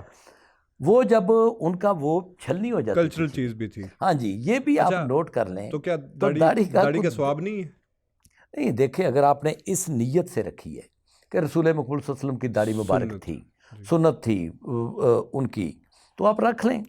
میں اس کے گناہ ثواب کے یہ جو گنتی کا شمار آپ کرتے ہو نا یہاں پہ، آپ کے دین کا بیڑے گر کس چیز نے کیا ہے؟ اصل میں اگلا سوال بھی میرا اسی سے ریلیٹڈ تھا نا، یہ گناہ ثواب اور اس کے دین کے ریلیٹڈ، کہ پھر آپ کی ایک ویڈیو تھی جس میں آپ یہ کہہ رہے تھے کہ قرآن کو ترجمے کے ساتھ پڑھنا چاہیے، کیونکہ اگر آپ کو سمجھ نہیں آ رہی کہ آپ کیا پڑھ رہے ہو تو اس کا فائدہ بھی کوئی نہیں. اس میں کچھ لوگ کہہ رہے تھے کہ نادان لوگوں، ٹھیک ہے، نادان لوگوں، قرآن کو تو عربی کے بھی جو حروف آپ پڑھتے ہو نا، تو ایک ایک کے اوپر 10 نیکیاں ہیں اور کئی جگہوں پہ زیادہ نیکیاں لکھی ہوئی ہیں، تو پھر تم لوگوں کو دور کر رہے ہو وہ قرآن پڑھنے سے بھی. ہاں جی، تو پھر اس پہ آپ کیا کہنا؟ اس پہ میں ان کو دعوت فکر دوں گا، اپنے بھائی کو، میرا بیٹا یا بیٹی ہے یا بھائی ہے یا جو کچھ بھی ہے.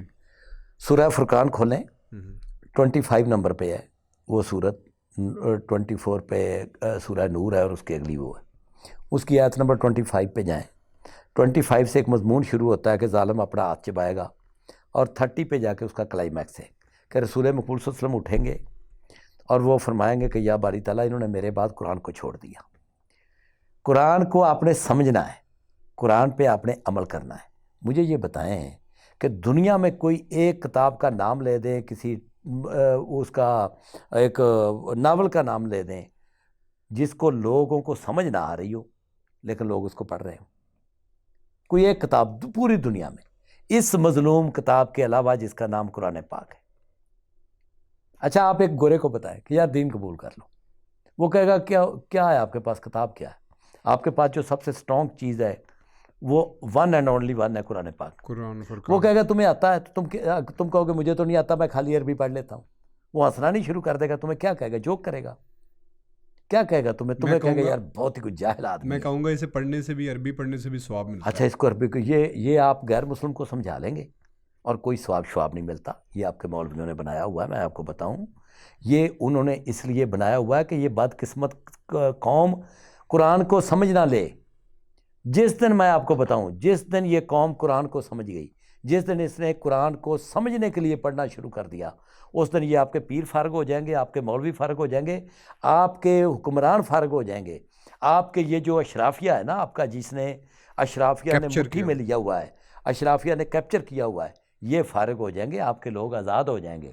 اور اسی آزادی سے بچانے کے لیے اور غلامی میں رکھنے کے لیے آپ کے سو کالڈ علماء دین نے آپ کو یہ پڑھایا ہوا ہے کہ اس کی تو خالی پڑھتے جو انگلی پھیرتے جو آپ کو ثواب مل جائے گا. یہ قرآن پاک کی انسلٹ نہیں ہے. میری ایک کتاب ہو، میری ایک تحریر ہو اردو میں، گورے کو اردو نہیں آتی، فرض کر لیں تھوڑی دیر، وہ ایسے رکھ کے اس کے اوپر انگلی پھیرے، یہ کیا مذاق ہے؟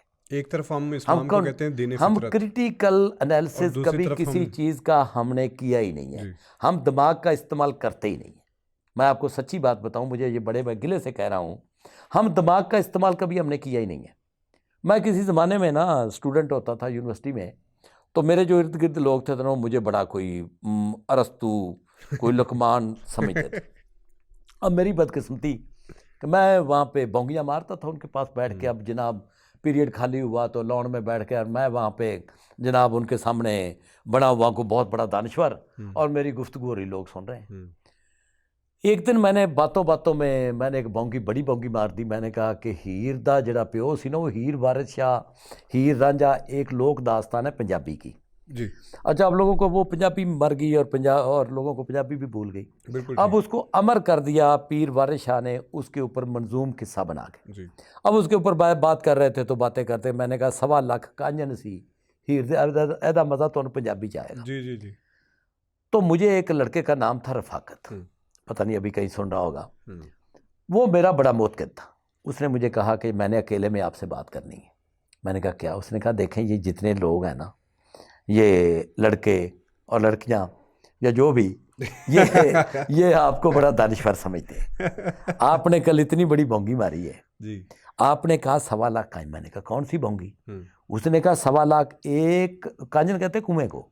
اس نے کہا ایک کنویں کے اوپر کتنی زمین ہوتی؟ میں نے کہا 12 ایکڑ. اب میں تو پھر فلاسفہ. اس نے کہا 1.25 لاکھ کو ذرا 12 سے ضرب دے. جی جی. اس نے کہا یہ بن گئے 15 لاکھ. اس نے کہا 15 لاکھ ایکڑ ہیر کے پاس ہیر کی زمین تھی. اس نے کہا ذرا تصور کرے. جب میں نے دماغ کا استعمال کیا، کیونکہ مجھے ریاضی بہت آتی تھی، جب میں نے دماغ کا استعمال کیا میں نے کہا وہ بڑی بونگی ماری. اگلے دن اب میری فلاسفری میں تو فرق آ گیا بالکل، لیکن میں نے ان کو اگلے دن بتایا کہ یار کل میرے کو ایک بڑی بڑی بونگی بج گئی. ہم نے کبھی دماغ کا استعمال ہی نہیں کیا. بالکل ٹھیک. ہم کیا کرتے ہیں کہ ایک بات سنی ایز اٹ از، اس کو لے کے آگے چل پڑے کہ جناب اپنا وہاں پہ نا حضرت یوسف علیہ السلام کے ساتھ نا جو اسرائیلی نکلے نا حضرت موسیٰ علیہ السلام کے ساتھ، وہ جناب 6 لاکھ تھے.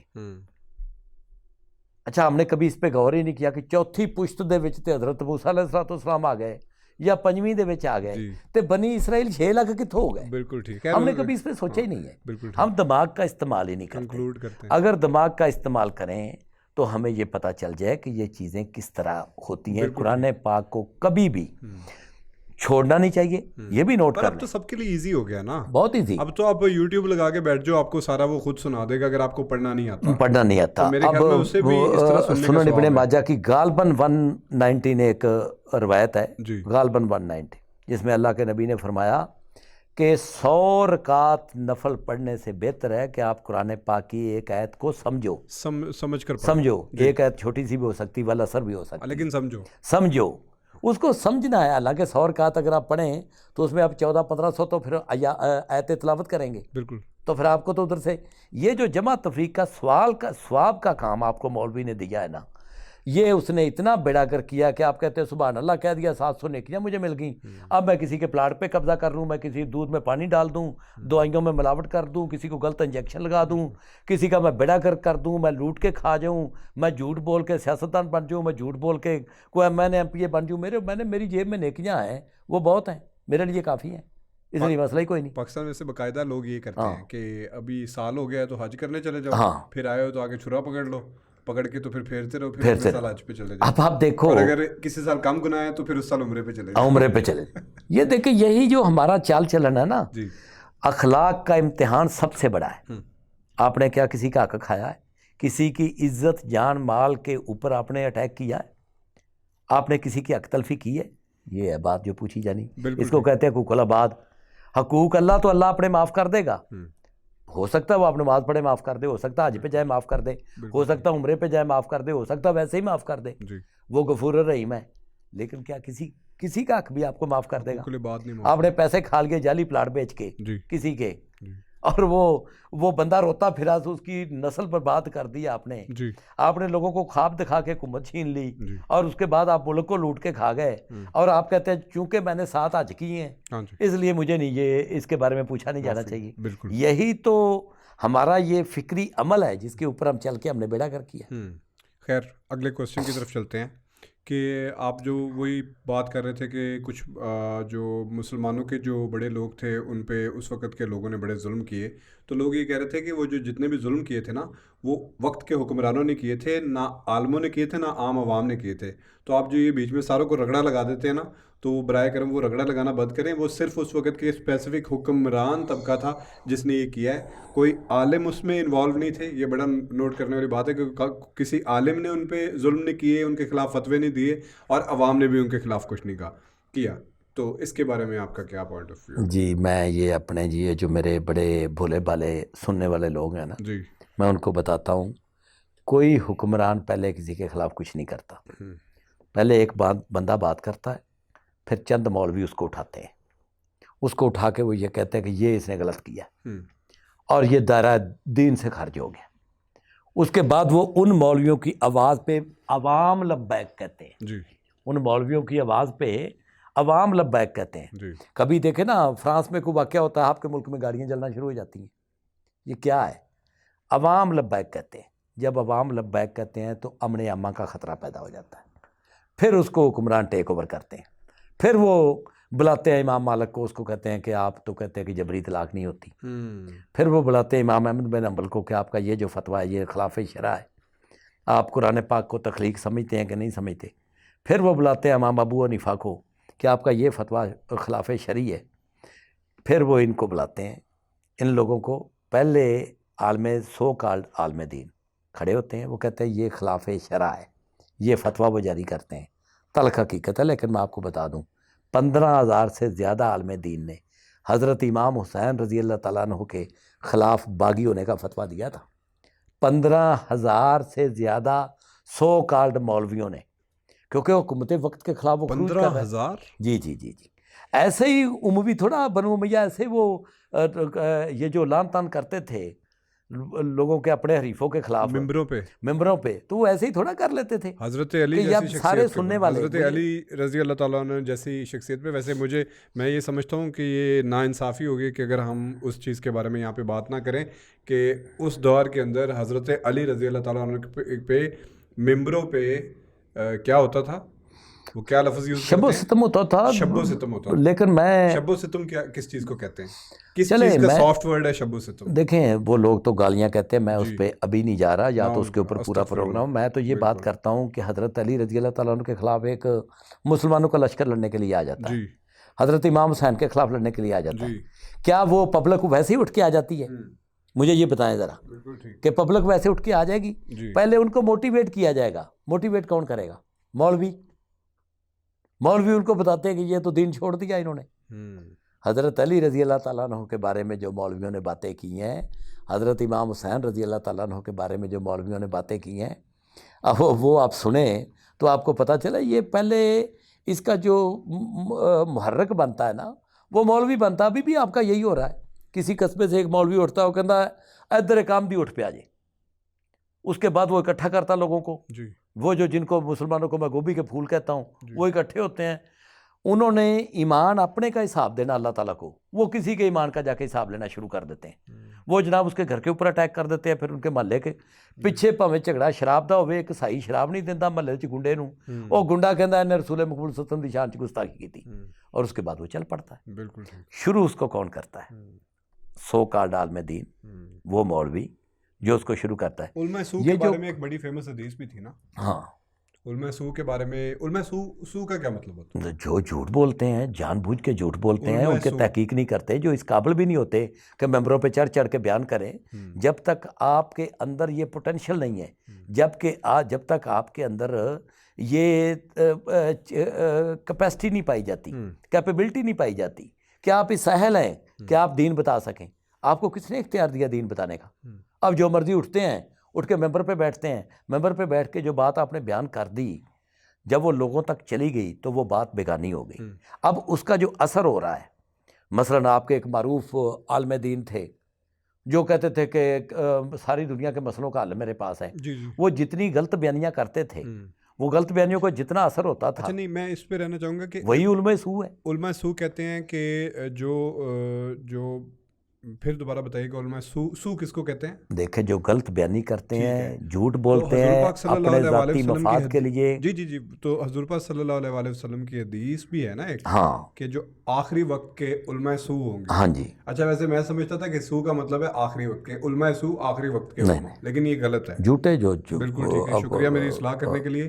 اور جو علماء سو ہیں آخری وقت کے، وہ لوگ دوزخ کے سب سے نیچے والے حصے میں ہوں گے یا منافق سب سے نیچے والے حصے میں؟ نہیں، منافق کا بھی کہا، ان کا بھی کہا، ایک حدیث میں یہ تک کہا، کئی لوگوں کے بارے میں کہا، میں وہ بیچ میں آپ لگا دیجئے گا، میں تو کہوں گا ڈاکٹر اسرار احمد وہ حدیث ہمیشہ بیان کرتے تھے کہ یہ جو سو کالڈ عالم دین ہے، ان کو اللہ کے نبی نے فرمایا کہ آسمان کی نیلی چھت کے نیچے سب سے بدترین مخلوق یہ ہیں، جو میرے اور مسجدیں فتنے کی اماجگاہ بن جائیں گی، اور آج آپ کی مسجدیں بن گئی ہیں۔ سب لوگ نہیں، ہاں جی، لیکن نہیں، سب لوگ تو کبھی بھی نہیں ہوتے، جی، لیکن سب لوگ تو کسی جگہ پہ نہیں ہوتے، سب لوگ تو میں آپ کو ایک قدرت اللہ شاہب کا واقعہ سنا دیتا ہوں کہ ایک انہوں نے کہا کہ خاتون میرے پاس آئیں، تو انہوں نے کہا کہ میں نے حج پہ جانا ہے تو مجھے اس کی اجازت نہیں مل رہی، کیونکہ اس وقت صرف حکومت بھیجتی تھی، تو وہ رونے لگی اور وہ بہت بےتاب تھی،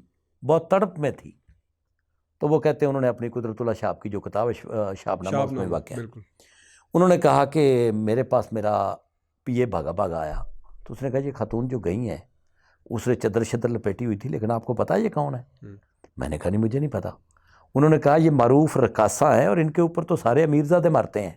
اچھا، تو میں نے اس کو پھر بلایا، تو میں نے اس کو پوچھا، تو وہ عشق رسول میں پھوٹ پھوٹ کے رو رہی تھی کہ میں نے کوڑی کوڑی کر کے یہ پیسے جمع کیے۔ اور کہ آپ کسی کے دل میں کتنا عشق ہے، کتنا اس کے دل میں ایمان ہے، آپ کیسے اس کا اندازہ لگا سکتے ہیں؟ بالکل ایسے آپ ظاہر پہ جا کے اس کے خلاف فتوے پہ فتویٰ ٹھوکتے جاتے ہیں، یہ بات ہے، وہ بات ہے، یہ باتیں آپ کو کرنے سے باز آنا چاہیے۔ یہ جو عالم دین ہے، یہ جو اس طرح کی آپ کے لوگ باتیں کرتے ہیں، ان کا جو حساب ہوگا وہ آپ دیکھنا کہ یہ مسلم امہ کو برباد کس نے کر دیا ہے؟ اسی چیز نے تو برباد کر دیا ہے کہ آپ کی کوئی تحقیق ہی نہیں ہے، آپ ممبر پہ آتے ہو، جو منہ میں آتا ہے بول کے چلے جاتے ہیں۔ ایک اور مسلم علماء کے متعلق پھر سوال ہے کہ یار آپ کو ان کی جو لینڈ کروزر ہیں ان سے کیوں پیڑیں اٹھتی ہیں؟ اگر وہ لینڈ کروزروں پہ آتے ہیں تو اس سے آپ کو کیا مسئلہ ہے؟ آپ کیوں، وہ جو آپ نے بات کی تھی نا کہ لینڈ کروزر پہ آتے ہیں، تقریر کرتے ہیں اور فرق کر کے چلے جاتے ہیں، تو آپ کو اس چیز سے کیا مسئلہ ہے؟ مجھے اس لیے مسئلہ ہے، مجھے ان کی لینڈ کروزر سے کوئی مسئلہ نہیں ہے، مجھے مسئلہ یہ ہے کہ یہ لینڈ کروزر آپ نے لی کہاں سے ہے؟ آپ نے وہ جو ذرائع یوز کیے گئے لینڈ کروزر خریدنے کے لیے، آپ کو ان ذرائع سے مسئلہ ہے؟ یہ 3-4 لینڈ کروزریں انجینئر محمد علی مرزا کے دروازے کے آگے کیوں نہیں کھڑی؟ یہ 4-5 لینڈ کروزریں جاوید احمد غامدی کے دروازے کے اوپر کیوں نہیں کھڑی؟ کیونکہ انہوں نے تو ایک لمبا پیریڈ دین میں گزارا ہے۔ بالکل ایسے ہی۔ آپ نے یہ پیسے کمائے کہاں سے ہیں؟ مجھے اس سے مسئلہ ہے۔ ٹھیک ہے، آپ نے یہ کیا، اس کے بعد آپ یہ جو گمراہی پھیلا رہے ہو اور لوگوں کو، یہ پاکستان کے یہ بچیوں کو گمراہی پھیلا کے دین سے بھی دور کر رہے ہو، دنیا سے بھی دور کر رہے ہو۔ آپ دیکھیں نا، آپ اس حدیث پہ غور کر رہے ہیں، رسول مقبول صلی اللہ علیہ وسلم جا رہے ہیں، صحابہ کرام وہ تعبیر نخل کا کام کر رہے ہیں، تبھی آپ نے فرمایا کہ یا رسول اللہ، وہ آپ نے فرمایا کہ اگر یہ آپ نہ کریں، یہ پیونت کاری فیمیل جو ہے پلانٹس کی جو پلانٹس پیونت کی، کاری ہو رہی تھی، وہ میل پلانٹس بڑی کی فیمس ان کے حدیث. اوپر کرتے ہیں تو اس سے وہ پھل زیادہ آتا ہے جی جی جی کھجور کے درخت کے اوپر، جی کچھ اللہ بھی کام کرتا ہے اس میں. بالکل. آپ نے کہا اگر آپ نہ کریں، انہوں نے نہیں کیا، جی نہیں کیا. کھجوروں کی فصل کم ہوگی، برداشت کم ہوئی، تو ڈرتے ڈرتے کسی صحابی نے بڑا حوصلہ کیا، پوچھا یا رسول اللہ وہ تو آمدنی کم ہوگی. جی تو آپ نے فرمایا بھائی میں کوئی دنیا بتانے، امور دنیا جی کوئی مولوی یہ بیان کرتا ہے؟ آپ نے فرمایا صحابہ امور دنیا آپ میرے سے بہتر جانتے ہو، کیونکہ مکہ میں تو کوئی ایسا پس منظر آپ کا نہیں تھا کہ آپ کاشتکاری کرتے، لیکن مدینے میں پیور کاشتکار تھے، وہاں پہ فصل ہوتی تھی کھجور کی. بالکل. اچھا تو وہ انہوں نے کہا تو اس کا آپ نے دماغ دیا بھائی آپ کو یہ دنیا کو استعمال کرنے کے لیے، آپ نے اس کو استعمال کرنا ہے. یہ کیا ان لوگوں کو، بچوں کو کیا بتاتے ہیں؟ بچوں کو بتاتے ہیں کہ فرانس میں ایک واقعہ، مجھے ان کی لینڈ کروزر سے مسئلہ نہیں ہے، مسئلہ یہ کہ فرانس میں ایک واقعہ ہوا ہے، تسی باہر نکلو تو فیروز پور روڈ بند کر کے لوگوں دی گاڑیاں توڑو. کون حساب دے گا؟ جس بندے نے قسطوں پہ ایک گاڑی لی ہے اپنی فیملی کے لیے، اپنی بیٹی کو اسکول چھوڑنے کے لیے، اس کی گاڑی کو آپ نے توڑ دیا. جب قیامت والے دن وہ کھڑا ہو کے سوال آپ سے کرے گا تو کیا جواب ہوگا اس کا آپ کے پاس؟ ذرا دے دیں. کیا فرانس کے صدر نے اس کو گاڑی لے کے دی ہے؟ جس کی بائک آپ توڑ رہے ہیں اس کو فرانس کے صدر نے گاڑی لے کے دی ہے؟ جو یہ بلڈنگیں آپ تو گورنمنٹ کی توڑ رہے ہیں، یہ جو گورنمنٹ کے، یہ جو بیچارے عوام کے پیسے سے بنی ہیں، ان کو کیا جواب دو گے آپ؟ آپ خود تو کھبے کھا رہے ہو اور کھبے لے رہے ہو گورنمنٹ سے، اور کچھ پوشیدہ لے رہے ہو اور کچھ ظاہراً لے رہے ہو، اور مریدوں کو بھی لوٹ رہے ہو، اور بڑی بڑی کوٹھیاں بنا کے بیٹھے ہوئے، اور بڑے بڑے بنگلے بنا کے، اور بڑی بڑی گاڑیاں لے کے، اور بڑے بڑے مہنگی چیزیں لے رہے ہو، اور آپ کے بچوں اور بچیوں کی شادیوں کے اوپر کروڑوں روپے لگتے ہیں. لیکن یہ جو راستے آپ بند کرتے ہو، جس کا 5 منٹ بھی وقت آپ نے ضائع کیا، اللہ کے ہاں جا کے اس کو جواب کیا دو گے؟ مجھے بتا دیں. مجھے اس چیز سے مسئلہ ہے. آپ نے گمراہی پھیلا پھیلا کے اس ملک کو آپ یہاں تک لے آئے کہ آج اس ملک کا 70% جو طبقہ ہے وہ اپنی روٹی پوری نہیں کر رہا. اس میں ان کا بھی قصور ہے، یہ نہیں میں کہہ رہا کہ ان کے بھائی قرآن پاک ایک اللہ کی کتاب ہے، اردو میں اس کے ہزاروں ترجمے ہیں، آپ پکڑیں خود پڑھ لیں. آپ ان کے گوبھی کے پھول آپ بن کے بیٹھے ہوئے ہیں، آپ ان کے پاس جاتے کیوں ہیں؟ یہ پیروں کے پاس، مولویوں کے پاس آپ جانے کیا لینے کے لیے آپ جاتے ہیں؟ ان کا بھی قصور ہے. جو ان کے پیروکار ہیں ان کا بھی قصور ہے. وہ اندھی جاہلیت میں ان کے پیچھے لگے ہوئے ہیں. جو یہ کہہ دیتے ہیں وہ ٹھیک ہے. انہوں نے کبھی ان کا رہن سہن دیکھا ہے؟ کبھی جن کے وہ پیروکار ہیں کبھی ان کا رہن سہن انہوں نے دیکھا ہے کہ ان کا رہن سہن کیسا ہے اور ان کا کیسا ہے؟ مجھے یہ دکھ ہے. میں یہ کہتا ہوں یہ کمائیں، یہ بزنس کریں نا، یہ دین نہ بیچیں. یہ جو فرقے کھڑے کرتے ہیں، لڑواتے ہیں آپس میں ایک دوسرے کو، اسی حدیث میں ڈاکٹر اسرار نے بتایا ہے، وہ آپ لگا دینا جی. کہ انہوں نے کہا کہ فتنہ انہی کے قدموں سے اٹھتا اور انہی کے اندر آ کے واپس آ جاتا ہے. یہ جو فتنے پھیلا پھیلا کے آپ کو پتہ کراچی کی بربادی میں سب سے پہلے کہاں سے شروع ہوا تھا کام؟ پتہ آپ کو؟ وہ جو شہر جس کے بارے میں 64 میں امریکی پروفیسر امریکہ سے درخواست کرتے تھے کہ ہم نے کراچی میں جاب لینی ہے، جاب لینے کے لیے آتے تھے امریکی پروفیسر، فرانسیسی پروفیسر، اس کو برباد کس نے کیا؟ سب سے پہلے بربادی کی اینٹ شیعہ سنی فساد نے رکھی تھی، کیونکہ ایرانیوں وہاں پہ انقلاب آ گیا تھا 79 میں، سو کالڈ انقلاب جس کو آپ کہتے ہیں. اس انقلاب نے آ کے کراچی کو برباد کرنا شروع کیا تھا، اور وہاں پہ شیعہ سنی فساد ہوئے، اور اس کے بعد وہ اتنی پارٹیشن بڑھتی گئی، وہ ایتھنک پرابلم کے بعد وہ آپ کو پتہ ہے کہ وہ جو پھر پورے پاکستان میں پھیل گئی، پھر تو پورے پاکستان میں پھیل گئی. تو وہ کراچی سے شروع کی کوئٹہ سے لے کے تھی. کس نے کی کشمیر تھی؟ تک. جی انہی سو کالڈ عالم دین جو ہے. جی. یہ جو آپ ان کے گھروں میں جائیں نا، ذرا جا کے آپ ان کے بہو بچوں کو ملیں، پھر ان کو ذرا دیکھیں کہ ان کے قول اور فعل میں تضاد کتنا ہے. ان کے عمل میں نے ابھی انجینئر کی بات کی نا، کہ جا کے اس کو دیکھ لیں، آپ اس کے قول اور فعل میں تضاد نہیں پائیں گے. غلط صحیح کی میں بات نہیں کر رہا، جی.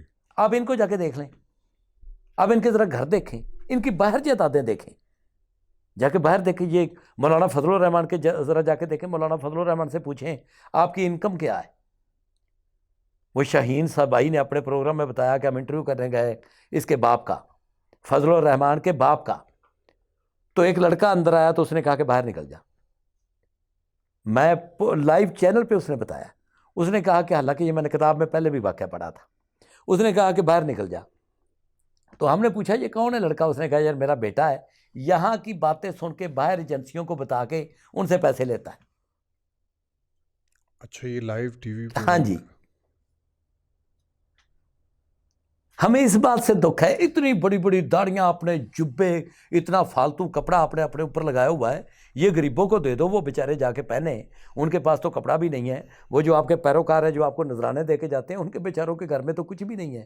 وہ علامہ اقبال کی جو نظم تھی کہ مرید دے گھر دے وچ تے مٹی دا دیا بھی نہیں ہےگا، ادھر جناب پیر دی کوٹھی کمکمیاں نال روشن ہے. بالکل ایسے انہاں دے بچے نکلتے نے باہر، جی. وہ خود انہاں دے کی کرتوت نے، انہاں دے ہاتھ چوم رہے ہوندے نے لوگ، وہ بھج کے جناب چک کے انہاں نوں انج سلام کر رہے ہوندے نے.